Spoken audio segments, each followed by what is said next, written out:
ഇപ്പോൾ നമ്മളൊക്കെ മലയാളികളായ നമ്മൾ, I think many of us are from maybe പ്രവാസികളായിരിക്കും കൂടുതൽ ആളുകളും, അല്ലാത്തവരുണ്ടാവാം. ഒരു ശരാശരി മലയാളിയെ സംബന്ധിച്ചിടത്തോളം അവരെ ലൈഫിലെ പ്രധാനപ്പെട്ട ഒരു ഗോളാണ് സ്വന്തമായിട്ടൊരു വീട് ഉണ്ടാക്കുക എന്ന് പറയുന്നത്. സ്വന്തമായൊരു ഭവനം, അത് നമ്മളേവരുടെയും ലൈഫിലെ വളരെ പ്രധാനപ്പെട്ട ഒരു നാഴികക്കല്ലായിട്ട് നമ്മൾ കാണുന്ന ഒരു സംഭവമാണ്. അപ്പം നമ്മളൊരു വീട് ഉണ്ടാക്കുന്നതിന് മുമ്പായിട്ട് നമ്മൾ നമുക്ക് ഒരുപാട് കാര്യങ്ങൾ നമ്മൾ ചിന്തിക്കും. നമ്മൾ എവിടെ വീടെടുക്കണം, വീടെടുക്കുന്ന സ്ഥലം നമ്മൾ തറവാടിനോട് അടുത്ത് എടുക്കണോ, കുടുംബക്കാരെ അടുത്ത് എടുക്കണോ, അല്ലെങ്കിൽ സിറ്റിയിലേക്ക് മാറണോ, അല്ലെ വേറെ രാജ്യത്തേക്ക് റീലൊക്കേറ്റ് ചെയ്യണോ, അല്ലെ നമ്മളെ നാട്ടിൽ നിന്ന് മഹലിൽ നിന്ന് മാറണോ, ഇനി നമുക്ക് സ്വന്തമായിട്ട് സ്ഥലം ഉണ്ടെങ്കിൽ അങ്ങനെ, ഇല്ലാത്തവർക്ക് ഇനി എവിടെ വാങ്ങണം, അങ്ങനെ വളരെയധികം പ്ലാൻ ചെയ്തിട്ടാണ് നമ്മളൊരു വീട് ഉണ്ടാക്കുക. ഇനി വിശാലമായ സ്ഥലമുള്ളവർക്കാണെങ്കിൽ അത് എവിടെ വെക്കണം, സ്ഥലം ഇല്ലാത്തവർക്കാണ് ഉള്ള സ്ഥലത്തിൽ എങ്ങനെ ആ സ്ഥലം മാക്സിമം യൂട്ടിലൈസ് ചെയ്തുകൊണ്ട് നല്ല സൗകര്യപ്രദമായ നമ്മളെ ബജറ്റിന് ഉതകുന്ന രൂപത്തിലുള്ള ഒരു വീട് ഉണ്ടാക്കണമെന്ന് നമ്മൾ നല്ല രൂപത്തിൽ പ്ലാൻ ചെയ്യും. ആ ഒരു പ്ലാനിങ്ങിന് വേണ്ടിയിട്ട് നല്ല ഒരു ഒരു എഞ്ചിനീയറെ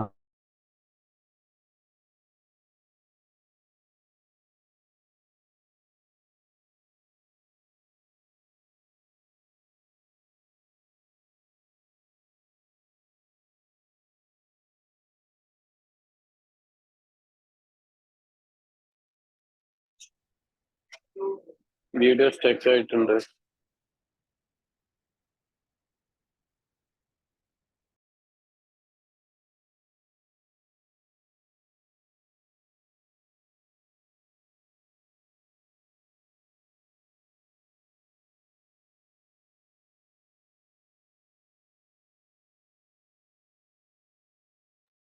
ഒന്നും കേൾക്കുന്നില്ല.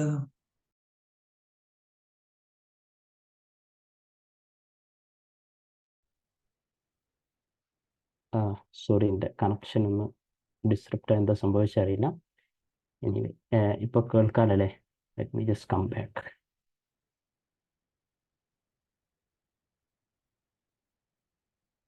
Okay, sorry sorry. ഓക്കെ, ഇപ്പോൾ കേൾക്കാമല്ലോ അല്ലേ, കാണാമല്ലോ അല്ലേ? Let me just come back quickly. Okay,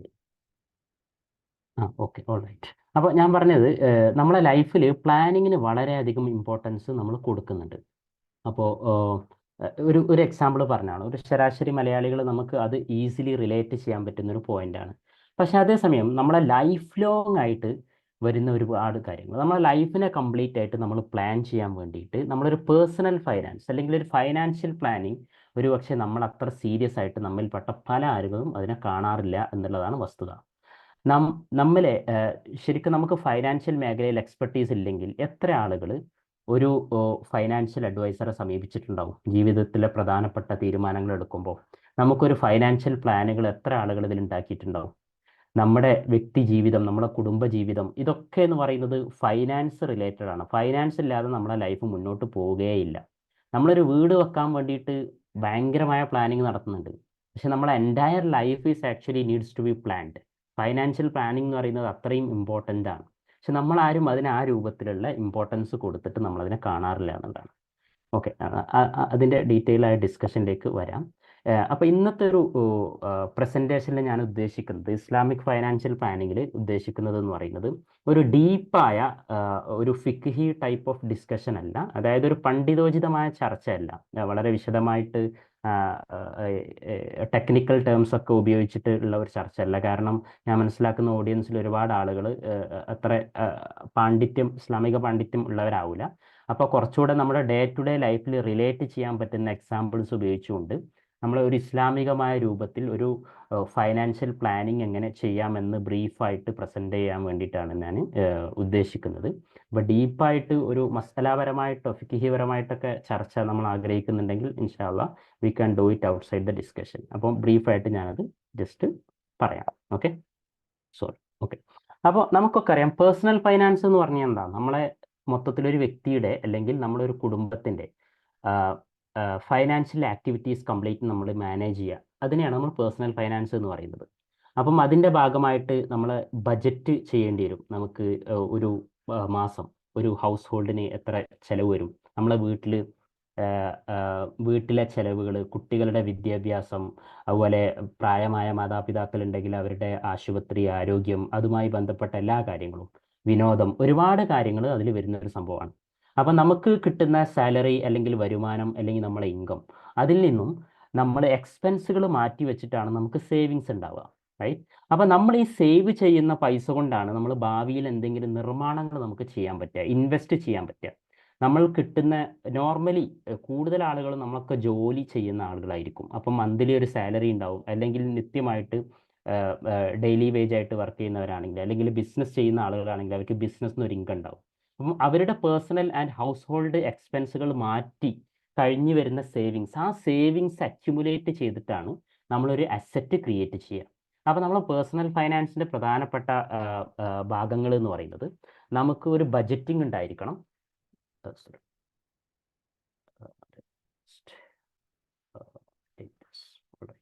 okay, നമുക്കൊരു ബജറ്റിംഗ് ഉണ്ടാവും. പിന്നെ നമ്മുടെ എക്സ്പെൻസുകളൊക്കെ കഴിഞ്ഞ് വരുന്ന നമ്മൾ സേവിങ്സ്, ആ അക്യുമുലേറ്റഡ് ആയ സേവിങ്സിൽ നിന്നാണ് നമ്മൾ ഇൻവെസ്റ്റ് ചെയ്തിട്ട് ഒരു അസറ്റ് ക്രിയേറ്റ് ചെയ്യുക, റൈറ്റ്? ഇതൊക്കെ നമ്മൾ ചെയ്യുന്നതിനാണ് നമ്മുടെ ഭാവിയിലുള്ള ഫൈനാൻഷ്യൽ നീഡുകളെ നമുക്ക് മീറ്റ് ചെയ്യാൻ വേണ്ടിയിട്ടാണ്. അപ്പം നമ്മളെ ഒരു ശരാശരി മലയാളിയെ സംബന്ധിച്ചിടത്തോളം ലൈഫിലെ പ്രധാനപ്പെട്ട ഒരു സംഭവമാണ് വിവാഹം കഴിക്കുക, കല്യാണം കഴിക്കുക എന്നുള്ളത് കുറച്ചൊക്കെ ഒരു സാമ്പത്തികമായിട്ട് ചിലവുള്ള ഒരു പരിപാടിയാണ്, റൈറ്റ്? ഇത് റിലേറ്റ് ചെയ്യാൻ പറ്റുമെന്ന് എല്ലാവരും മലയാളികളായിരിക്കുമല്ലോ അല്ലേ? റിലേറ്റ് ചെയ്യാൻ പറ്റും തോന്നുന്നുണ്ട്. ഒരു കല്യാണം കഴിക്കുക, സ്വാഭാവികമായിട്ടും ഞാൻ വളരെ ജനറലായ ഒരു സംഭവം പറയട്ടെ, എക്സെപ്ഷണലായ ഒരുപാട് ആളുകളുണ്ടാവും. ഒരു കല്യാണം കഴിക്കുക, കല്യാണം കഴിച്ചു കഴിഞ്ഞാൽ പിന്നെ കുറച്ച് സമയം കഴിഞ്ഞ് കഴിഞ്ഞാൽ പിന്നെ ഫാമിലി ആവുന്നു, അപ്പം പ്രസവം, ഇതൊക്കെ നമ്മളെ ലൈഫിൽ നല്ല പോലെ എക്സ്പെൻസ് വരുന്നൊരു സംഭവമാണ്. അപ്പോൾ 1-2 കുട്ടികളായി, പിന്നെ നമുക്കൊരു വീട് നിർമ്മാണം ഉണ്ടാവണം. അപ്പം അത് വളരെ പ്രധാനപ്പെട്ട ഒരു ഒരു സംഭവമാണ്, അതിന് ഒരുപാട് ചിലവ് വേണ്ട ഒരു സംഭവമാണ്. പിന്നെ കല്യാണം കഴിഞ്ഞ് അപ്പം നമ്മുടെ നാട്ടിലെ ഒരു ട്രെൻഡ് എന്ന് പറയുന്നത്, ഇങ്ങനെ ഒരുപാട് പ്രാരാബ്ദങ്ങളും ഉത്തരവാദിത്തങ്ങളും ആകുമ്പം നാട്ടിലെ ഒരു സാധാരണ ഒരു ജോലി കൊണ്ടൊന്നും ഇതൊന്നും നമുക്ക് ചെയ്യാൻ പറ്റില്ല, നാട്ടിലെ സോഷ്യൽ സ്റ്റാറ്റസിനോട് അലൈൻ ചെയ്തുകൊണ്ട് വരുമ്പോൾ. അപ്പോൾ കൂടുതൽ ആളുകളും പ്രവാസത്തിലേക്ക് പോകും, ഗൾഫിലേക്ക് പോയിട്ട് എന്തെങ്കിലുമൊക്കെ ജോലികൾ ചെയ്തിട്ട് സേവ് ചെയ്തിട്ട് വലിയ സ്റ്റാറ്റസിനൊക്കെ അനുസരിച്ച് വലിയ വീടൊക്കെ ഉണ്ടാക്കും. കുറച്ച് കഴിയുമ്പോൾ നമുക്കൊരു 40-45 വയസ്സൊക്കെ ആകുമ്പോഴേക്കും നമ്മളെ മക്കൾ വലുതാവും. അപ്പോൾ കുട്ടികളെ കല്യാണം ഉണ്ടാക്കും, ആ കല്യാണത്തിനും ഒരുപാട് ചിലവുണ്ടാവും. അങ്ങനെ കഴിഞ്ഞ് നമുക്കൊരു 50-55 വയസ്സാകുമ്പോൾ നമ്മളെ ലൈഫ് സൈക്കിളും ആരോഗ്യമുള്ള കാലവും കഴിഞ്ഞ്, അങ്ങനെ കുട്ടികളെ കല്യാണമൊക്കെ കഴിഞ്ഞ് നമ്മളെ പ്രാരാബ്ദങ്ങളും നമ്മളെ ഉത്തരവാദിത്തങ്ങളൊക്കെ കഴിഞ്ഞ് നമ്മൾ റിട്ടയർമെൻറ്റ് ലൈഫിലേക്ക് പോകും. അപ്പം ഒരു നീണ്ട 15, 20, 25, 30 കൊല്ലക്കാലത്തെ പ്രവാസ ജീവിതത്തിന് ശേഷം നമ്മൾ തിരിച്ച് നാട്ടിലേക്ക് വരുമ്പോൾ, നമ്മൾ 30 വർഷക്കാലം ഗൾഫിൽ അധ്വാനിച്ചിട്ടും ഈ അധ്വാനം കഴിഞ്ഞ് റിട്ടയർമെൻറ്റ് കാലത്തിലേക്ക് വരുമ്പോൾ, നമുക്ക് റിട്ടയർമെൻറ്റ് ലൈഫിൽ നമുക്ക് ഒരു കംഫർട്ടബിൾ ആയിട്ട് ജീവിക്കാനുള്ള ഒരു വരുമാന മാർഗങ്ങളൊന്നും നമ്മളെ കയ്യിലുണ്ടാവില്ല. ഇതാണ് ഒരു ശരാശരി മലയാളി പ്രവാസിയുടെ അവസ്ഥ എന്ന് പറയുന്നത്. എക്സെപ്ഷണലായ ആളുകളുണ്ടാവും. അപ്പോൾ നമ്മൾ ഒരുപക്ഷെ നമ്മുടെ മക്കളുടെ വിദ്യാഭ്യാസത്തിൽ, മക്കൾക്ക് നല്ലൊരു ജോലി കിട്ടുന്ന, അവർക്ക് കരിയറിൽ നല്ല രൂപത്തിൽ സെറ്റിലാക്കാൻ വേണ്ടിയിട്ട് അതിനൊന്നും നമുക്ക് അത്ര ഫോക്കസ് ചെയ്യാനോ ഉള്ള, ഒന്നെങ്കിൽ നമുക്ക് അതിനെപ്പറ്റിയുള്ള ബോധ്യം ഉണ്ടാവില്ല, അല്ലെങ്കിൽ അതിനത്ര ശ്രദ്ധിക്കാൻ നമുക്ക് പറ്റിയിട്ടുണ്ടാവില്ല. കാരണം നമ്മളെ ജോലി തിരക്കുമായി ബന്ധപ്പെട്ട് നമ്മൾ ഗൾഫിലാണ്, മക്കളെ വിദ്യാഭ്യാസത്തിൽ മിക്ക ആളുകൾക്കും ശ്രദ്ധിക്കാൻ പറ്റില്ലുണ്ടാവില്ല. അപ്പം മക്കളും നല്ല രൂപത്തിൽ സെറ്റിൽ ആയിട്ടുണ്ടാവില്ല. അപ്പോൾ പ്രായമാവുന്ന സമയത്ത് നമ്മളെ പ്രധാനപ്പെട്ട ഒരു സോഴ്സ് എന്ന് പറയുന്നത് നമ്മളെ കെയർ ചെയ്യുന്ന മക്കൾ തന്നെയാണ്, സ്വാഭാവികമായിട്ടും. അതുപോലെ നമുക്കൊരു ഒരു പാസീവായിട്ട് ഇൻകം കിട്ടാവുന്ന എന്തെങ്കിലും ഇൻവെസ്റ്റ്മെൻറ്റുകൾ, അപ്പം അത് നമുക്കൊരു റിയൽ എസ്റ്റേറ്റ് പ്രോപ്പർട്ടികളാവാം, കൊമേഴ്ഷ്യൽ സ്പേസുകളാവാം, നമുക്ക് റെൻ്റായിട്ട് കിട്ടുന്ന, അതായത് നമ്മൾ അധ്വാനിക്കാതെ, നമ്മളെ ഫിസിക്കൽ അധ്വാനം ഇല്ലാതെ നമുക്ക് എന്തെങ്കിലും ഇൻകം വരുന്ന രൂപത്തിലുള്ള ഇൻവെസ്റ്റ്മെൻറ്റുകൾ ഉണ്ടാക്കിയിടണം. അല്ലെങ്കിൽ മ്യൂച്വൽ ഫണ്ടിലോ അല്ലെങ്കിൽ മറ്റു മാർക്കറ്റ് ഇൻസ്ട്രുമെൻറ്റുകളിലോ ഇൻവെസ്റ്റ് ചെയ്തിട്ട് നമുക്ക് ഡിവിഡൻ്റ് ആയിട്ട് പാസീവായിട്ട് ഇൻകം ജനറേറ്റ് ചെയ്യാൻ പറ്റുന്ന രൂപത്തിൽ ഉള്ള ഒരു ഒരു പ്ലാനിംഗ് ഒന്നും മിക്ക ആളുകളും ചെയ്യാറില്ല. ഞാൻ ഇൻട്രാക്ട് ചെയ്ത ഒരുപാട് മലയാളി പ്രവാസികൾ ഇങ്ങനെ ഒരു സ്റ്റോറി ഷെയർ ചെയ്തതായിട്ട് ഞാൻ ഇപ്പോഴും ഓർക്കുന്നുണ്ട്. എന്നല്ല, ഒരുപാട് കണക്കുകളും അങ്ങനെ തന്നെയാണ് പറയുന്നത്. വളരെ ചുരുക്കം പ്രവാസികളാണ് ഇത്രയും പ്ലാനിങ്ങുകളൊക്കെ ചെയ്ത് അവരുടെ റിട്ടയർമെൻറ്റ് ലൈഫിന് വേണ്ടിയിട്ട് അവർ തയ്യാറാവാറുള്ളത് എന്നുള്ളത്. അപ്പം അതുകൊണ്ട് തന്നെ നമ്മൾ ഒരു ഒരു ഫൈനാൻഷ്യൽ പ്ലാനിങ് എന്ന് പറയുന്നത് വളരെ ഇമ്പോർട്ടൻ്റ് ആണ്. ഞാൻ നേരത്തെ പറഞ്ഞ വീടിൻ്റെ ഒരു പ്ലാൻ എന്നുള്ളത് just one thing in our life. Actually financial planning is like whole life, നമ്മളെ കംപ്ലീറ്റ് ലൈഫിലേക്ക് വേണ്ട ഒരു സംഭവമാണ്, റൈറ്റ്? അപ്പോൾ ഇതിൻ്റെ ഡീറ്റെയിൽ ഡിസ്കഷനിലേക്ക് പോകുന്നതിന് മുമ്പായിട്ട് നമ്മൾ വളരെ അടിസ്ഥാനപരമായിട്ട് മനസ്സിലാക്കേണ്ട ഒരു ഗോൾഡൻ ഫോർമുല ഉണ്ട് പേഴ്സണൽ ഫൈനാൻസ്. ഈ ഫോർമുല നമ്മൾ നല്ല രൂപത്തിൽ മനസ്സിലാക്കിയാലാണ് ഇനി ഞാൻ മുന്നോട്ട് പോകുമ്പോൾ ഡിസ്കസ് ചെയ്യുന്ന പോയിന്റ്സ് നല്ല രൂപത്തിൽ മനസ്സിലാവുള്ളൂ. അപ്പോൾ ഇത് കാണുമ്പോൾ നിങ്ങൾക്ക് വളരെ ഈസി ആയിട്ട് തോന്നും, ഇതിപ്പോൾ വലിയ സംഗതിയൊന്നുമല്ല. നമ്മളെ സേവിങ്സ് എന്ന് പറഞ്ഞാൽ എന്താ, നമുക്ക് കിട്ടുന്ന വരുമാനത്തിൽ നിന്ന് നമ്മളെ ചെലവ് കുറച്ച് വരുന്ന സംഭവമാണ് സേവിങ്സ്. ഒരു എക്സാമ്പിൾ മാസത്തിൽ 50,000 രൂപ സാലറി ഉണ്ട് എന്ന് നോക്കാം, റൈറ്റ്? അയാൾക്ക് സാലറിയിൽ നിന്നുള്ള ഒറ്റ ഒരു ഇൻകം മാത്രമേ ഉള്ളൂ. മൾട്ടിപ്പിൾ ഇൻകം വേറെ പല വരുമാനങ്ങൾ ഉണ്ടാവാം. റെൻ്റായിട്ട് കിട്ടുന്നുണ്ടെങ്കിൽ, പാസീവായിട്ട് ഇൻകം ഉണ്ടെങ്കിൽ, അല്ലെങ്കിൽ ബിസിനസ്സിൽ ഇൻകം ഉണ്ടാവാം. മൊത്തത്തിലുള്ള അയാൾക്ക് കിട്ടുന്ന ഒരു വരുമാനം 50,000 ആണ്. അയാളുടെ ഫാമിലി, അയാളുമായി ബന്ധപ്പെട്ട അയാളുടെ ഡിപ്പെൻഡൻസ്, ആശ്രിതർക്കുമൊക്കെ അദ്ദേഹം ചെലവാക്കുന്ന ഒരു എക്സ്പെൻസ് എന്ന് പറയുന്നത് സപ്പോസ് ഒരു 40,000 രൂപയാണെങ്കിൽ, ഇത് വളരെ സിമ്പിളായ ഒരു കാൽക്കുലേഷനാണ്. അങ്ങനെയാണെങ്കിൽ അദ്ദേഹത്തിന് ഒരു മാസത്തിൽ 10,000 രൂപ സേവ് ചെയ്യാൻ പറ്റും, റൈറ്റ്? അപ്പോൾ ഒരു മാസത്തിൽ 10,000 അദ്ദേഹം സേവ് ചെയ്യുകയാണെങ്കിൽ ഒരു വർഷമാകുമ്പോൾ നോർമലി 1,20,000, റൈറ്റ്? 12 മാസം 1,20,000 രൂപ, 1.2 ലാക്സ് ഒരു മാസത്തിൽ, ഒരു വർഷത്തിൽ നമുക്ക് സേവ് ചെയ്യാൻ പറ്റും. അപ്പോൾ നോർമലി ഈ സേവ് ചെയ്ത എമൗണ്ടിൽ നിന്നാണ് നമ്മൾ ഫ്യൂച്ചറിൽ നമ്മളൊരു അസറ്റ് ക്രിയേറ്റ് ചെയ്യുക. അസറ്റ് ക്രിയേറ്റ് ചെയ്യുക പറയുമ്പം വലിയ വലിയ നമ്മളെ ലൈഫിൽ വരുന്ന വലിയ വലിയ കാര്യങ്ങൾ, ലൈക്ക് വീട് വെക്കുക, നമ്മളെ മക്കളുടെ ഒരുപക്ഷെ ഫോറിനിലേക്ക് എഡ്യൂക്കേഷന് വേണ്ടി പറഞ്ഞേക്കുന്നുണ്ടെങ്കിൽ, അല്ലെങ്കിൽ കല്യാണത്തിന് വേണ്ടി ചെയ്യുന്നുണ്ടെങ്കിൽ, അല്ലെങ്കിൽ മിക്ക ആളുകളും സേവ് ചെയ്തിട്ടായിരിക്കും വലിയൊരു വാഹനമൊക്കെ വാങ്ങുക. അതൊക്കെ നമ്മളൊരു ലൈഫിലൊരു ഡ്രീമിൻ്റെ ഭാഗമാണ്, അതിനൊന്നും ബ്ലെയിം ചെയ്യുന്നില്ല. അപ്പം അങ്ങനെയൊക്കെയാണ് നമ്മൾ ചെയ്യുക. അപ്പം നോർമലി നമുക്ക് സേവിങ്സ് ഉണ്ടെങ്കിൽ മാത്രമാണ് നമ്മളെ ലൈഫിൽ നല്ല രൂപത്തിൽ ഒരു ഫൈനാൻഷ്യൽ പ്ലാനിങ് ചെയ്യാൻ പറ്റുള്ളൂ. ഇപ്പോൾ പുതിയ ജനറേഷന് മിക്ക ആളുകളും അഭിമുഖീകരിക്കുന്ന ഒരു പ്രതിസന്ധി എന്ന് പറയുന്നത് നല്ല രൂപത്തിലൊക്കെ ഏൺ ചെയ്യുന്നുണ്ട്, ഇൻകൊക്കെ നല്ല രൂപത്തിലുണ്ട്, സാലറി ഉണ്ട്. ഇപ്പോൾ ഗൾഫിലാണെങ്കിൽ അത്യാവശ്യം ഡീസൻ്റ് ആയിട്ട് 5,000 ദിർഹംസ് ഒക്കെ UAE-ലൊക്കെ ഉണ്ട്, അല്ലെങ്കിൽ 5,000 റിയാൽസ് ഉണ്ട്. നമ്മുടെ നാട്ടിൽ നിയർ അബൌട്ട് 1 lakh ഒക്കെ ഏൺ ചെയ്യുന്നുണ്ട്, ഡീസൻ്റ് ആയ ഒരു ഏണിങ്സ് ആണ്. ഇപ്പം നാട്ടിലാണെങ്കിൽ 50,000 60,000 ഉണ്ട്.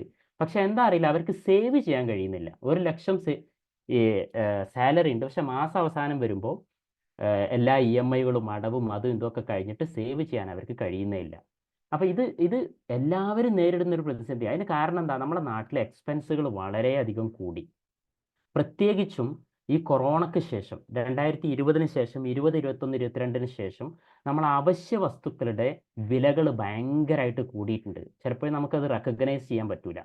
അത് ഒരുപാട് കാര്യങ്ങൾ, നമ്മളിപ്പം നമ്മളെ വീട്ടിലേക്ക് ആവശ്യമുള്ള നമ്മളെ കിച്ചൺ റൺ ചെയ്യാൻ വേണ്ട വെജിറ്റബിൾസ്, ഫ്രൂട്ട്സ്, നമ്മളെ ഗ്രോസറി ഐറ്റംസ്, മക്കളുടെ വിദ്യാഭ്യാസം, സ്കൂളിലെ ഫീസ്, യാത്രകൾ, വാഹനത്തിൽ പെട്രോൾ അടിക്കുന്ന, അങ്ങനെ തുടങ്ങി പെട്രോളിൻ്റെ വില തുടങ്ങിയിട്ട് എല്ലാ സാധനത്തിൻ്റെയും വില കൂടി. അപ്പം ഇൻഫ്ലേഷൻ എന്ന് പറയുന്ന, പണപ്പെരുപ്പം എന്ന് പറയുന്ന ഒരു പ്രതിഭാസം, നമ്മൾ അത് റെക്കഗ്നൈസ് ചെയ്താലും ഇല്ലേലും അത് കാരണമായിട്ട് നമ്മളെ എക്സ്പെൻസ് 10 മടങ്ങ് കൂടിയിട്ടുണ്ട്. നിങ്ങളെ കൃത്യമായ ഒരു ഫൈനാൻഷ്യൽ ഡാറ്റ നിങ്ങൾ ട്രാക്ക് ചെയ്യുന്നുണ്ടെന്ന് നിങ്ങൾക്കറിയാം. കഴിഞ്ഞ ഒരു 5 വർഷത്തിന് മുന്നുള്ള എക്സ്പെൻസിനേക്കാൾ എത്രയോ അധികം എക്സ്പെൻസ് കൂടിയിട്ടുണ്ട്. ഒരു സിമ്പിൾ എക്സാമ്പിൾ എടുത്ത് നോക്കുകയാണെങ്കിൽ, ഇപ്പം നമ്മുടെ നാട്ടിൽ, ഇപ്പോൾ കേരളത്തിൽ എനിക്ക് തോന്നുന്നത് 1 ലിറ്റർ പെട്രോളിന് 107 എങ്ങാണ്ടാണ്. ഞങ്ങൾ ഡൽഹിയിൽ ഇവിടെ അടിക്കുന്നത് 93-നൊക്കെയാണ്. എനിവേ, അപ്പോൾ ഈ ഒരു 100 റേഞ്ചിലുണ്ടാവും. ഒരു 4 5 വർഷങ്ങൾക്ക് മുമ്പ് പെട്രോളിൻ്റെ വില ഓൾമോസ്റ്റ് ലൈക്ക് ഒരു 65-70 ആയിരുന്നു, റൈറ്റ്? ഓൾമോസ്റ്റ് ഇത്രയും ഒരു 30-40 റുപ്പീസ് പെട്രോളിന് കൂടിയിട്ടുണ്ട്. ഓൾമോസ്റ്റ് ലൈക്ക് ഒരു 80% ഒക്കെ ഇൻക്രിമെന്റ് പെട്രോളിന്റെ വിലയിൽ, ഇന്ധനം എന്ന് പറയുന്ന അനിവാര്യമായ നമുക്ക് വാഹനങ്ങളിലൊക്കെ അടിക്കേണ്ട സംഭവമാണ്, അപ്പോൾ കൂടിയിട്ടുണ്ട്. അപ്പം ആ ഇന്ധന വില ബാക്കി നമ്മളെല്ലാ ലൈഫിൽ ആവശ്യമായിട്ട് കൺസ്യൂം ചെയ്യുന്ന എല്ലാ വസ്തുവിലേക്കും വന്നു. അപ്പോൾ അതുകൊണ്ട് തന്നെ നമ്മുടെ ഡേ ടു ഡേ ലൈഫിൽ എക്സ്പെൻസ് ഒരുപാട് കൂടി. പക്ഷേ അതിനോട് കമ്പയർ ചെയ്തിട്ട് നമ്മളെ ഇൻകം കൂടിയിട്ടുണ്ടാവില്ല. നിങ്ങൾ നോക്കണ്ടേ, നിങ്ങളെ 5 വർഷം മുമ്പുള്ള സാലറി, സപ്പോസ് 5 വർഷം മുമ്പ് നിങ്ങളുടെ സാലറി 40,000 ആണെങ്കിൽ, അപ്പം 5 വർഷം കഴിഞ്ഞ് എന്ന് പറഞ്ഞിട്ട് നിങ്ങൾക്ക് ഒരു 80,000 ഒന്നും ആയിട്ടുണ്ടാവില്ല. നിങ്ങളെ സാലറി ഡബിളൊന്നും ആയിട്ടുണ്ടാവില്ല. സാലറി മേ ബി 40 ഒരു 50 ആയിട്ടുണ്ടാവും. അത് നമ്മളെ എക്സ്പെൻസ് വർദ്ധിച്ച അതേ സ്പീഡിലും തോതിലും നമ്മളെ ഇൻകം വർദ്ധിച്ചിട്ടില്ല. ഇതായിരിക്കും മിക്ക ആളുകൾക്കും ഉണ്ടാവുക.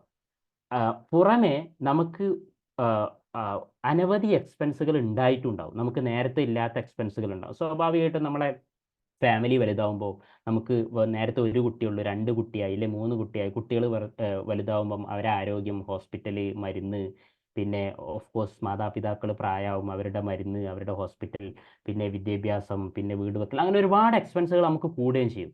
പക്ഷെ അതേസമയം നമ്മുടെ ഇൻകം കൂടുന്നില്ല. അപ്പം നമ്മൾ പ്രതിസന്ധി നേരിടുന്നത് ഈ എക്സ്പെൻസ് ഒരുപാട് കൂടുന്നു, ഇൻകം കൂടിയിട്ടില്ല. അതുകൊണ്ട് നമുക്ക് സേവ് ചെയ്യാൻ കഴിയില്ല. സ്വാഭാവികമായിട്ട് നമുക്ക് സേവ് ചെയ്യാൻ പറ്റൂലെങ്കിൽ നമുക്ക് സേവിങ്സ് ഇല്ലാഞ്ഞാൽ ഒരുപാട് ഫൈനാൻഷ്യൽ പ്ലാനിങ്ങുകളും നടക്കൂല, നമുക്ക് ഇൻവെസ്റ്റ് ചെയ്യാൻ കഴിയില്ല. അപ്പോൾ നോർമലി ഇപ്പോൾ പല ആളുകളും നേരിടുന്ന ഒരു ഫേസ് ചെയ്യുന്ന ഒരു ചലഞ്ച് എന്ന് പറഞ്ഞാൽ, ഒരുപാട് ആളുകളോട് സംസാരിച്ചപ്പോൾ മിക്ക ആളുകളും പറയുന്ന ഒരു കാര്യമാണ്, നമ്മൾ നല്ല രൂപത്തിൽ ഏൺ ചെയ്യുന്നുണ്ട്, പക്ഷെ എന്താണെന്നറിയില്ല മാസം അവസാനമാകുമ്പം കയ്യിലൊന്നുമില്ല, അപ്പോൾ നമുക്ക് റോൾ ചെയ്യേണ്ട അവസ്ഥയാണ്. അപ്പോൾ ഇത് നമ്മൾ വളരെ ഗൗരവത്തിൽ മനസ്സിലാക്കേണ്ട ഒരു ഫോർമുലയാണ്. അപ്പോൾ നമുക്ക് അനിവാര്യമായിട്ട് സേവിങ്സ് ഉണ്ടായിരിക്കണം, അത്യന്താപേക്ഷിതമായിട്ട് സേവിങ്സ് ഉണ്ടായിരിക്കണം. അപ്പോൾ ഈ സേവിങ്സ് ഉണ്ടെങ്കിലാണ് ബാക്കി എല്ലാ ഫൈനാൻഷ്യൽ പ്ലാനിങ്ങുകളും നമുക്ക് ചെയ്യാൻ പറ്റുള്ളൂ. അപ്പോൾ സേവിങ്സ് ഉണ്ടാവണോ? രണ്ട് മാർഗ്ഗമുള്ളത്. ഒന്നെങ്കിൽ നമ്മുടെ എക്സ്പെൻസുകൾ നല്ലപോലെ ചുരുക്കുക, എക്സ്പെൻസ് ചിലവ് നല്ലപോലെ ചുരുക്കുക. അപ്പോൾ 40,000 ഒക്കെ നമ്മൾ ചിലവാക്കുന്നത് മേ ബി 30,000 കൊണ്ടുവരിക. അപ്പോൾ 30,000 നമ്മൾ ചിലവ് ചുരുക്കണം എന്നുണ്ടെങ്കിൽ സ്വാഭാവികമായിട്ടും നമ്മളെ ലൈഫിൻ്റെ ക്വാളിറ്റി നല്ല രൂപത്തിൽ കുറയും. എങ്ങനെയാണ് നമുക്ക് ചിലവ് ചുരുക്കാൻ പറ്റുക? നല്ല രൂപത്തിൽ കുറയും. അപ്പോൾ നമ്മളെ മക്കളെ നല്ല സ്കൂളിൽ നമ്മൾ പഠിപ്പിക്കുന്നുണ്ടെങ്കിൽ ഫീസൊക്കെ വെട്ടിക്കുറച്ച് നമ്മൾ നോർമലി ഒരു സർക്കാർ സ്കൂളിൽ ചേർക്കുന്നു, നമ്മളെ വീട്ടിലേക്ക് നല്ല ക്വാളിറ്റിയുള്ള പ്രോഡക്റ്റുകൾ വാങ്ങുന്നു, ഭക്ഷ്യവസ്തുക്കൾ വാങ്ങുന്നു. അപ്പോൾ ആ ക്വാളിറ്റിയിലൊക്കെ നമ്മൾ കോംപ്രമൈസ് ചെയ്തിട്ട്, ഇപ്പോൾ നമ്മൾ നോർമലി നമ്മളെ മലയാളികൾ നമ്മളെ വീട്ടിലൊക്കെ നമ്മളറിയാം, മീറ്റ് വാങ്ങുന്നു, ചിക്കൻ വാങ്ങുന്നു, നോൺ വെജ് വാങ്ങുന്നു, പുറത്ത് പോയി ഔട്ടിങ്ങിന് പോകുന്നു. അപ്പം നമ്മൾ ഇപ്പോഴത്തെ ഒരു കൾച്ചർ അതൊക്കെയാണല്ലോ, ഔട്ടിങ് പോകുന്നു, ഫുഡ് അടിക്കുന്നു, അങ്ങനെ നമ്മളെ ഒരുപാട് എൻ്റർടൈൻമെൻറ്റുകൾ, ഒരുപാട് സംഗതികൾ. അപ്പം നമുക്ക് ആവശ്യമുള്ളതും ഇല്ലാത്തതുമായ ഒരുപാട് ലൈഫിലെ സംഗതികൾ നമ്മൾ ചുരുക്കിയാലേ നമുക്ക് എക്സ്പെൻസ് ചുരുക്കാൻ പറ്റും. അപ്പോൾ നമ്മൾ അങ്ങനെ ടൈറ്റ് ആക്കിയിട്ട് എക്സ്പെൻസ് ചുരുക്കി കഴിഞ്ഞാൽ നമ്മുടെ ലൈഫിൻ്റെ ക്വാളിറ്റി ഒരുപാട് കുറയും. നല്ല രൂപത്തിലുള്ള ആരോഗ്യം, ഹെൽത്ത് കെയർ നമുക്ക് കിട്ടൂല, നല്ല രൂപത്തിലുള്ള എഡ്യൂക്കേഷൻ ഉണ്ടാവില്ല. അപ്പം നല്ല രൂപത്തിൽ നമ്മൾ എഡ്യൂക്കേഷനിൽ ഇൻവെസ്റ്റ് ചെയ്തിട്ടില്ലെങ്കിൽ നമ്മളെ മക്കൾ നാളെ അവർക്ക് നല്ല കരിയർ ഉണ്ടാവില്ല. അപ്പം അവർക്ക് നല്ല കരിയർ, വോയിസ് വീണ്ടും പോയിട്ടുണ്ട്. സോറി, ഇല്ലല്ലോ. കേൾക്കുന്നില്ല. ഇല്ലല്ലോ, ക്ലിയർ ആണല്ലോ, കുഴപ്പമില്ല. ക്ലിയർ ആട്ടോ. Okay, sorry, thank you for confirmation. അപ്പോൾ ക്വിക്ലി ഞാൻ പറഞ്ഞ പോയിന്റ്, അപ്പോൾ നമ്മൾ എക്സ്പെൻസ് കുറക്കുമ്പോൾ സ്വാഭാവികമായിട്ടും നമ്മളെ മക്കളെ സെറ്റിലാക്കുന്നതും കൂടെ ആയിരിക്കും അതിനെ ബാധിക്കുന്നത്. മക്കളെ എഡ്യൂക്കേഷനിൽ നമ്മൾ കോംപ്രമൈസും, അവരെ ഹെൽത്ത് കെയർ ചെയ്യും, അവരെ ന്യൂട്രീഷനിൽ കോംപ്രമൈസ് ചെയ്യും. അപ്പോൾ സ്വാഭാവികമായിട്ടും അവർ വലുതാകുമ്പോൾ അവർക്ക് നല്ല രൂപത്തിൽ എഡ്യൂക്കേഷൻ ഇല്ലെങ്കിൽ അവർക്ക് നല്ല കരിയർ ഉണ്ടാവില്ല, അപ്പോൾ അവരും വീണ്ടും സ്ട്രഗിൾ ചെയ്യും. അപ്പോൾ ഈ ഒരു ലൈഫ് സൈക്കിൾ ഇങ്ങനെ കണ്ടിന്യൂ ചെയ്തുകൊണ്ടിരിക്കും. അപ്പം at some point in life ഏതെങ്കിലും ഒരു ജനറേഷനിൽ ആളുകൾ ഈ ഒരു പോവർട്ടി, ഈ ഒരു ഡിപ്രൈവേഷനിൽ നിന്നും പുറത്ത് കടന്നാൽ മാത്രമാണ് നമ്മൾ വരും തലമുറയെ കൂടെ ഒരു അഫ്ലുവൻ്റ് ആയിട്ട് നമുക്ക് കൊണ്ടുവരാൻ പറ്റുള്ളൂ. അപ്പം ഞാൻ പറഞ്ഞതിൻ്റെ point, saving is extremely important. അപ്പോൾ അതിന് വേണ്ടിയിട്ട് ഒന്നെങ്കിൽ ചെയ്യാൻ പറ്റുന്ന മാർഗം, നിങ്ങൾ സേവിങ്സിന് കൂട്ടണം എന്നുണ്ടെങ്കിൽ എക്സ്പെൻസ് കുറക്കുക. എക്സ്പെൻസ് കുറച്ചാലുള്ള പ്രശ്നം എന്താ? സ്വാഭാവികമായിട്ടും നമ്മളെ quality of life will go down, right? നമ്മളെ ലൈഫിൻ്റെ ക്വാളിറ്റി നല്ല രൂപത്തിൽ കുറയും. ലൈഫിൻ്റെ ക്വാളിറ്റി കുറഞ്ഞാൽ സ്വാഭാവികമായിട്ടും നമ്മളെ ഫ്യൂച്ചറിനെ ബാധിക്കും. പിന്നെ ഈസി ആയൊരു മെത്തേഡ് എന്ന് പറയുന്നത് സ്വാഭാവികമായിട്ടും ഇൻകം വർദ്ധിപ്പിക്കുക എന്നുള്ളതാണ്. ഇപ്പം നമുക്ക് ഒരു സോഴ്സിൽ നിന്നുള്ള ഇൻകം ആണെങ്കിൽ, നമ്മളൊരു സാലറിയെ മാത്രം ഡിപ്പെൻഡ് ചെയ്തിരിക്കുന്ന ഒരാളാണെങ്കിൽ നിർബന്ധമായിട്ടും മൾട്ടിപ്പിൾ സോഴ്സിൽ നിന്നുള്ള ഇൻകം ഉണ്ടാക്കാൻ വേണ്ടി നമ്മൾ ശ്രമിക്കുക. അത് പല രൂപത്തിലും നമുക്ക് ഇൻകം ഉണ്ടാക്കാം. ആ ഇൻകം എങ്ങനെ ഉണ്ടാക്കുക എന്നുള്ള ഇൻഷാല്ല സീരീസ് ഓഫ് ഡിസ്കഷൻ നമുക്ക് പിന്നീട് ഇൻവെസ്റ്റ്മെൻറ്റും കാര്യങ്ങളൊക്കെ ചർച്ച ചെയ്യും. അപ്പം ഇത് അതിലേക്കൊരു തോട്ട് പ്രൊവോക്കിംഗ് ആയ ഒരു പോയിന്റ് ആയിട്ട് ഞാൻ ഇട്ടത്. ഇത് നമുക്കൊക്കെ അറിയാവുന്ന ഒരു കാര്യമാണ്, പക്ഷെ നമ്മൾ ഇതിൻ്റെ ഇമ്പോർട്ടൻസ് അത്രയധികം ശ്രദ്ധിക്കാറില്ല. അപ്പോൾ ഒരുപാട് ഫൈനാൻഷ്യൽ എക്സ്പേർട്ടുകൾ പറയുന്ന ഒരു കാര്യം, നമ്മളെ ചെലവ് ഒരു 1000 രൂപ അല്ലെ 10,000 രൂപ ചെലവ് കുറക്കുന്നതിനേക്കാൾ എത്രയോ ഈസിയാണ് നമുക്കൊരു അധികമായിട്ട് 20,000 രൂപ ഏൺ ചെയ്യുക എന്നുള്ളത്. അപ്പോൾ അതേസമയം നമുക്ക് എക്സ്ട്രാ 20,000 രൂപ ഏൺ ചെയ്യലാണ് ഈസി 10,000 രൂപ ചെലവ് കുറക്കുന്നതിനേക്കാൾ. അപ്പോൾ അതിന് ബെനിഫിറ്റും ഉണ്ട്, നമ്മളെ ലൈഫിൻ്റെ ക്വാളിറ്റി നിലനിൽക്കുകയും ചെയ്യും, നമുക്കൊരു ഫ്രീഡം ഉണ്ടാവുകയും ചെയ്യും, റൈറ്റ്? പെട്ടെന്ന് ഡിസ്കഷനിലേക്ക് വരാം. അപ്പോൾ financial planning, Islamic financial planning നമ്മൾ ഡിസ്കസ് ചെയ്യുമ്പോൾ നമ്മൾ പറഞ്ഞു പേഴ്സണൽ ഫൈനാൻസ് എന്ന് പറയുന്നത് നമ്മളെ ലൈഫിൻ്റെ മൊത്തത്തിൽ ഫൈനാൻഷ്യൽ കാര്യങ്ങൾ നമ്മൾ പ്ലാൻ ചെയ്യേണ്ട ആവശ്യമുണ്ട്. നമ്മളെ ലൈഫ് എന്ന് പറഞ്ഞാൽ നമ്മൾ ജനിച്ചു, നമ്മൾ ചെറിയ കുട്ടികളായിരുന്നു, അപ്പം നമ്മളെ ഫാദേഴ്സ്, നമ്മളെ പേരൻസ്, നമ്മളെ ഗാർഡിയൻസിനെ ഡിപ്പെൻഡ് ചെയ്തിരുന്നു, നമ്മളങ്ങനെ വളർന്നു വരുന്നു. പിന്നെ നമ്മൾ സ്കൂളിൽ പോയി, പിന്നെ നമ്മളിങ്ങനെ അഡൾട്ടുകളായി, പിന്നെ നമുക്ക് ജോലി ഉണ്ടായി, നമുക്ക് ഏൺ ചെയ്യാൻ തുടങ്ങി. അപ്പം അങ്ങനെ ലൈഫ് സൈക്കിൾ ഇങ്ങനെ മാറി. പിന്നെ നമുക്ക് ഡിപ്പെൻഡൻസ് വന്നു, നമുക്ക് മക്കളുണ്ടായി, പിന്നെ അവരെ ആ ലൈഫ് സൈക്കിൾ ഇങ്ങനെ തുടർന്നുകൊണ്ടേയിരിക്കും. അപ്പോൾ നമുക്ക് പ്രോപ്പറായിട്ടുള്ള ഒരു ഫൈനാൻഷ്യൽ പ്ലാൻ ഉണ്ടാക്കിയാൽ മാത്രമാണ് നമ്മളെ പേഴ്സണൽ ഫൈനാൻസ് നല്ല രൂപത്തിൽ നമുക്ക് മാനേജ് ചെയ്യാൻ പറ്റും. നമ്മൾ ഈ പേഴ്സണൽ ഫൈനാൻസ് ഒക്കെ ചെയ്യുന്നത്, ഫൈനാൻഷ്യൽ പ്ലാനിങ് ഒക്കെ ചെയ്യുന്നതിൻ്റെ പ്രധാന ഉദ്ദേശം എന്താ? നമ്മൾ തുടക്കത്തിൽ പറഞ്ഞൊരു കാര്യമാണ്, നമ്മളെ ലൈഫിൽ വളരെയധികം കഷ്ടപ്പെട്ട് അധ്വാനിച്ചുണ്ടാക്കി നമ്മളെ ലൈഫിൻ്റെ ഒരു അവസാനം ഒരു 50, 60, 70 വയസ്സാകുമ്പോഴേക്കും നമ്മളെ ജോബൊക്കെ കഴിഞ്ഞ് ആരോഗ്യമൊക്കെ കഴിഞ്ഞ് റിട്ടയർമെൻറ്റ് കഴിഞ്ഞ് നമ്മളെ നാട്ടിലേക്കൊക്കെ എത്തുമ്പോൾ അല്ലെങ്കിൽ റിട്ടയർ ആകുമ്പോൾ നമുക്ക് നല്ല രൂപത്തിൽ ജീവിക്കാനുള്ള മാർഗ്ഗങ്ങൾ ഉണ്ടാവണം. അതിനെയാണ് നമ്മൾ ഫൈനാൻഷ്യൽ ഫ്രീഡം അല്ലെങ്കിൽ ഫൈനാൻഷ്യൽ സെക്യൂരിറ്റി, ഫൈനാൻഷ്യൽ സ്റ്റെബിലിറ്റി എന്ന് പറയുന്നത്. ഈ ഫൈനാൻഷ്യൽ ഫ്രീഡം എന്ന് പറയുന്നത് നമ്മളെ അടിസ്ഥാനപരമായ കാര്യങ്ങളെപ്പറ്റി ടൂ മച്ച് ആയിട്ട് നമുക്ക് വറി ആവേണ്ട കാര്യം ഉണ്ടാവരുത്. നമുക്ക് ആവശ്യമുള്ള ഒരു റിസോഴ്സ് നമ്മളെ കയ്യിലുണ്ടാവണം. ആ കയ്യിൽ ഉണ്ടാക്കാൻ വേണ്ടിയിട്ട് നമുക്ക് പ്രോപ്പറായ പ്ലാനിങ്ങിലൂടെ ചെയ്യാൻ പറ്റും. അപ്പം അത് നമുക്ക് എങ്ങനെ ഇസ്ലാമിക മാർഗത്തിൽ ചെയ്യാം എന്നതാണ് നമ്മൾ നോക്കുന്നത്.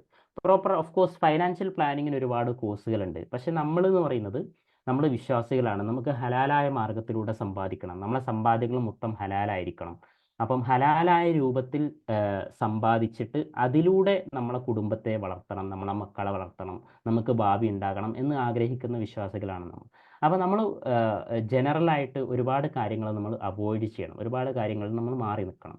നമുക്ക് ഹറാമായ പലിശ പോലുള്ള, ചൂതാട്ടം പോലുള്ള, അതുപോലുള്ള ഗാംബ്ലിങ് അങ്ങനത്തെ കാര്യങ്ങളൊന്നും നമുക്ക് പറ്റൂല. ഹലാലായ മാർഗങ്ങളിലൂടെ നമുക്ക് ഏൺ ചെയ്യുകയും കൂടെ വേണം. അത് നമുക്ക് എങ്ങനെയാണ് പെട്ടെന്ന് നോക്കാം, റൈറ്റ്?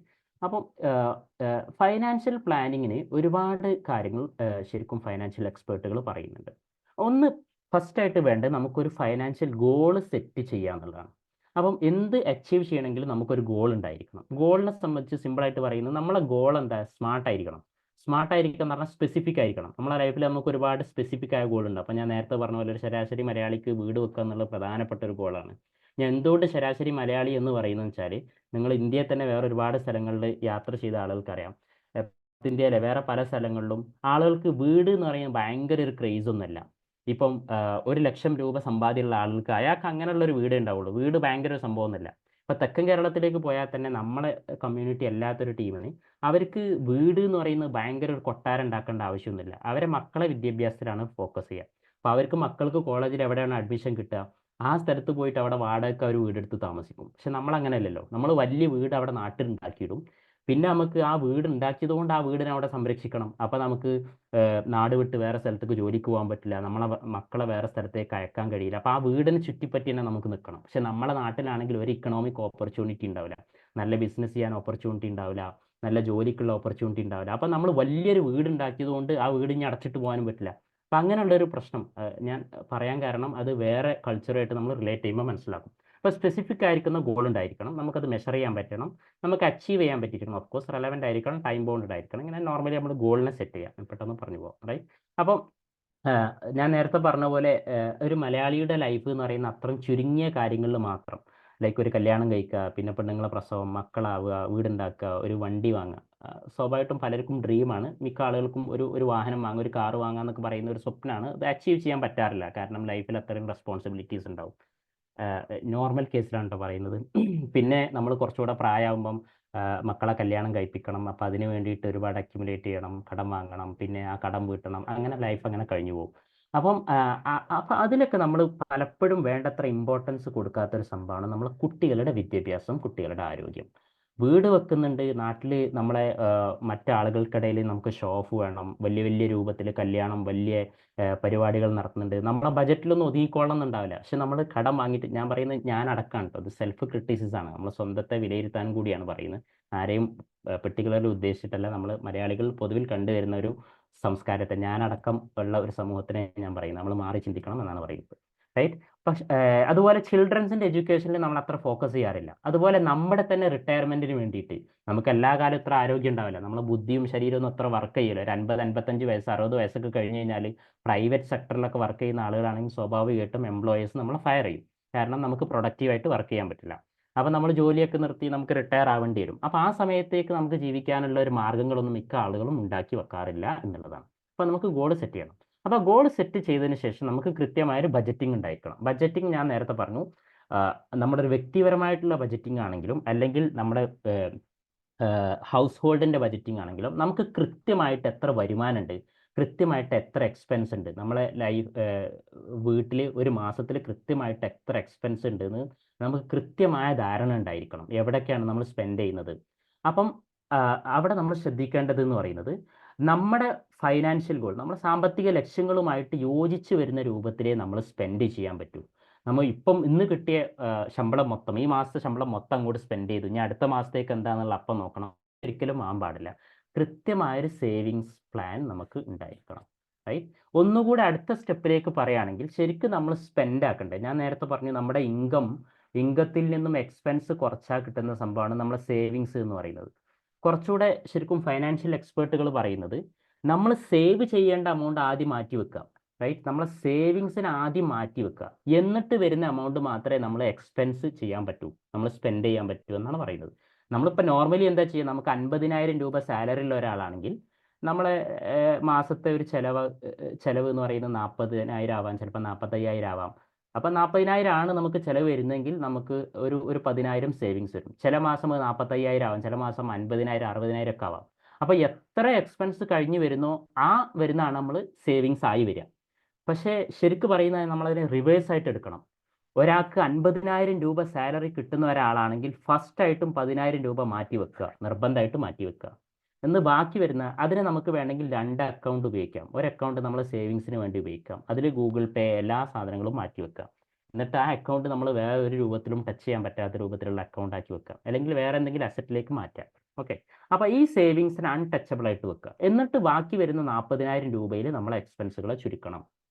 ഒന്നുകിൽ എക്സ്പെൻസിനെ ചുരുക്കണം, അല്ലെങ്കിൽ ഈ 50,000 എന്നുള്ള ഇൻകത്തെ നമുക്ക് വർദ്ധിപ്പിക്കാൻ പറ്റണം. എങ്ങനെ 50,000 വർദ്ധിപ്പിക്കാം? മൾട്ടിപ്പിൾ സോഴ്സ് ഓഫ് ഇൻകം ഉണ്ടായിരിക്കണം. അതിന് നമുക്ക് ഇൻവെസ്റ്റ്മെൻറ്റുകൾ വേണം. ഇൻവെസ്റ്റ്മെൻറ്റുകൾ എവിടെ വേണം?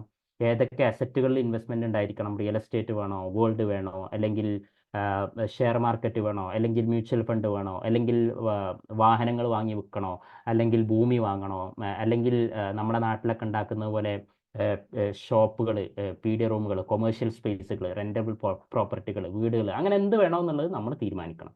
അപ്പം അതിനെപ്പറ്റി നമ്മൾ ഡീറ്റെയിൽ ആയിട്ട് വേറെ ഡിസ്കസ് ചെയ്യണം. അപ്പോൾ ഇന്നത്തെ ഉദ്ദേശം എന്ന് പറയുന്നത് ഓവറോൾ ഒരു ഫൈനാൻഷ്യൽ പ്ലാൻ ഡിസ്കസ് ചെയ്യുക എന്നുള്ളതാണ്. അപ്പം പെട്ടെന്ന് അങ്ങോട്ട് പറഞ്ഞു പോകാം, റൈറ്റ്. പിന്നെ അപ്പം നമ്മൾ ഇസ്ലാമിക ഫൈനാൻഷ്യൽ പ്ലാനിങ്ങിൻ്റെ പ്രധാനപ്പെട്ട ഒരു ഭാഗമാണ് നമുക്ക് സക്കാത്ത് നമ്മൾ ശ്രദ്ധിക്കണം. നമ്മൾ പ്ലാൻ ചെയ്യുമ്പോൾ നമുക്ക് മറ്റുള്ളവരെ പോലെ പറ്റില്ല, നമുക്ക് കൃത്യമായിട്ട് നമുക്ക് ശരീഅത്തനുസരിച്ചുകൊണ്ട് നമ്മൾ വിശ്വാസികളായ നമ്മൾ നമ്മുടെ സമ്പാദ്യം ഹലാലായിരിക്കണം. അപ്പോൾ നമ്മളെ സമ്പാദ്യത്തിൽ നിന്ന് സക്കാത്തിൻ്റെ ഒരു പോർഷൻ കൃത്യമായിട്ട് നമ്മൾ മാറ്റി വെക്കണം. ഖുർആനിൽ വളരെ വ്യക്തമായിട്ട് എല്ലാ സ്ഥലത്തും ഖുർആനിൽ പറഞ്ഞപ്പോൾ ഒക്കെ, വിശ്വാസികളെ പറഞ്ഞപ്പോൾ ഒക്കെ, വല്ലദീന ഫി അംവാലിഹിം ഹഖ്ഖും മഅലൂം ലിസ്സാഇലി വൽ മഹ്റൂം. അപ്പം നമ്മളെ ധനത്തിൽ എന്താണ് സക്കാത്തിൻ്റെ അവകാശികൾക്ക് ഹക്കുണ്ട് എന്നാണ് പറഞ്ഞത്. നമ്മൾ ഔദാര്യത്തിന് കൊടുക്കുന്ന ഒരു സംഭവമല്ല. അപ്പം നമ്മൾ അത് കൊടുത്തേ തീരൂ, കൊടുത്തെങ്കിലാണ് അത് നമ്മളെ ഇതല്ല, സക്കാത്തിൻ്റെ വരുന്ന എമൗണ്ട് എന്ന് പറയുന്നത് നമ്മളെ ഇതല്ല. അപ്പം നമ്മുടെ ഇൻകം, നമ്മുടെ അടുത്ത് ബാങ്ക് ബാലൻസ് ഉണ്ടെങ്കിൽ ഇപ്പം ഇന്നത്തെ ഒരു റേറ്റിൽ പറയുകയാണെങ്കിൽ അത് ശരിക്കും പഴയ കണക്കനുസരിച്ച് വെള്ളിൻ്റെ കണക്കിലാണ് പറയുക, സിൽവറിന്. ഞാൻ ഡീപ്പായ ഫിഖിലേക്ക് പോകുന്നില്ല. സിൽവറിൻ്റെ കണക്കിൽ 595 ഗ്രാമിൻ്റെ അത്രയും വെള്ളിൻ്റെ ഇപ്പോഴത്തെ നിലവിലുള്ള ഒരു പൈസ പറയുന്നത് നിയർ അബൌട്ട് 54,000 രൂപയാണ്. അപ്പോൾ 54,000 രൂപ നമ്മളെ കയ്യിൽ ഒരു വർഷം തികഞ്ഞതുണ്ടെങ്കിൽ അതിൻ്റെ 2.5% നമുക്ക് നിർബന്ധമായിട്ട് സക്കാത്തായിട്ട് കൊടുക്കണം. അതായത് 1,00,000 രൂപ നിങ്ങളെ കയ്യിൽ ബാങ്ക് ബാലൻസ് ആയിട്ടോ കുറിയായിട്ടോ അല്ലെങ്കിൽ നിങ്ങളൊരാൾക്ക് കടമായിട്ട് കൊടുത്തതോ എങ്ങനെയെങ്കിലും ഉണ്ടെങ്കിൽ നിർബന്ധമായിട്ടും 2,500 രൂപ നിങ്ങൾ സക്കാത്തായിട്ട് കൊടുക്കണം. ആ സക്കാത്തിനെ നിങ്ങൾ നിർബന്ധമായിട്ട് മാറ്റി വെക്കണം. ആ സക്കാത്ത് കൊടുത്തെങ്കിൽ മാത്രമാണ് നമ്മളെ ബാക്കി വരുന്ന വരുമാനം ഹലാലാവുള്ളൂ. അതായത് ഈ 1,00,000 ഉള്ള രൂപയിൽ നിന്ന് നമുക്ക് അർഹതപ്പെട്ട പൈസ എന്ന് പറയുന്നത് 97,500 രൂപ മാത്രമാണ്.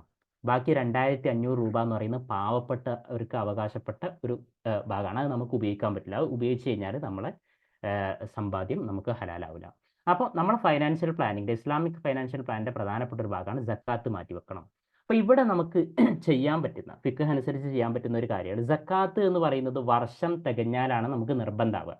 അപ്പോൾ നമ്മളൊക്കെ നാട്ടിൽ കാണുന്ന പോലെ എന്താ പറയുക, ഈ റമദാനിൻ്റെ അവസാനത്തെ ആഴ്ച കൊടുക്കേണ്ട ഒരു പ്രത്യേകമായ സംഭവമല്ല സക്കാത്ത്. അത് ആ റമദാൻ്റെ അവസാനത്തിൽ ഒരാൾ തുടങ്ങിയിട്ട് അന്നാണ് അയാൾക്ക് കൊല്ലം പൂർത്തിയാവുന്നെങ്കിൽ അന്ന് നിർബന്ധമാവും, അല്ലെങ്കിൽ എപ്പോഴാണോ കൊല്ലം പൂർത്തിയാവുന്ന അപ്പം നിർബന്ധമാവും എന്നുള്ളതാണ്. അപ്പം നമുക്ക് അവിടെ ആ കൊല്ലം പൂർത്തിയാവുന്നവരെ കാത്തു നിൽക്കണമെന്നില്ല. ഒരാൾക്കറിയാം, ഒരാളെ കയ്യിൽ ഒരു 10,00,000 രൂപ 10,00,000 രൂപ സമ്പാദ്യമുള്ള ഒരാളാണെങ്കിൽ അതൊരു വർഷം അയാളുടെ കയ്യിൽ നിലനിൽക്കുന്ന അയാൾക്ക് ഒരു ഐഡിയ ഉണ്ട്. അങ്ങനെയാണെങ്കിൽ ഇതിന് 25,000 രൂപ അയാൾ കൊടുക്കണം. സമ്പാദ്യം എന്താ പറയുക, നിർബന്ധമായിട്ടും അയാൾ സക്കാത്ത് കൊടുക്കണം. അപ്പോൾ അത് ആ കൊല്ലം തികയാൻ വേണ്ടി കാത്തു നിൽക്കണമെന്നില്ല. ഫിഖിൻ്റെ ഒരു മസ്അല അനുസരിച്ചിട്ട്, എനിവേ വളരെ ഡീപ്പായതിലേക്ക് പോവല്ല, നമ്മുടെ സക്കാത്തിനെ നമുക്ക് തഖ്ദീമാക്കാൻ പറ്റും, മുന്തിച്ചു കൊടുക്കാൻ പറ്റും. അതായത് നമ്മളിപ്പോൾ എവിടെയെങ്കിലും പോയി, അപ്പം ഒരു സക്കാത്തിന് അർഹതപ്പെട്ട ഒരു പാവപ്പെട്ട ഒരു വ്യക്തിയെ കണ്ടു നോക്കാം. അപ്പോൾ അയാൾക്കൊണ്ട് നമുക്ക് ഭയങ്കര സിമ്പതി തോന്നി. അങ്ങനെയാണെങ്കിൽ നമുക്ക് നമ്മളെ കയ്യിൽ നിന്ന് നമ്മളെ സക്കാത്തായിട്ട് കൊടുക്കേണ്ട എമൗണ്ട് ഉണ്ടല്ലോ, അതിൽ നിന്ന് അയാൾക്ക് പൈസ കൊടുക്കാം. അപ്പോൾ നമ്മൾ അതിനെ മനസ്സിലാക്കുന്നത് ഇതിൻ്റെ സക്കാത്താണ്. അപ്പം അത് നമുക്ക് സദക്കയായിട്ട് കൊടുക്കാം, ഓഫ്കോഴ്സ് സക്കാത്തായിട്ട് കൊടുക്കാൻ നമ്മളെ ബാധ്യതയും വീടി അദ്ദേഹത്തിനൊരു സഹായമാവുകയും ചെയ്തു. അപ്പം നിർബന്ധമായിട്ടും സക്കാത്ത് നമ്മൾ സൂക്ഷിക്കണം. അപ്പോൾ ഈ സക്കാത്തൊക്കെ കഴിഞ്ഞ് വരുന്ന ഈ നെറ്റ് ഇൻകം ഇതിനെപ്പറ്റിയാണ് ബാക്കി ചർച്ചകളൊക്കെ ഉള്ളൂ കേട്ടോ. അപ്പോൾ ഇത് നമ്മളെ ഭാഗമല്ല, അപ്പോൾ ഇത് നിർബന്ധമായിട്ട് പാലിക്കണം.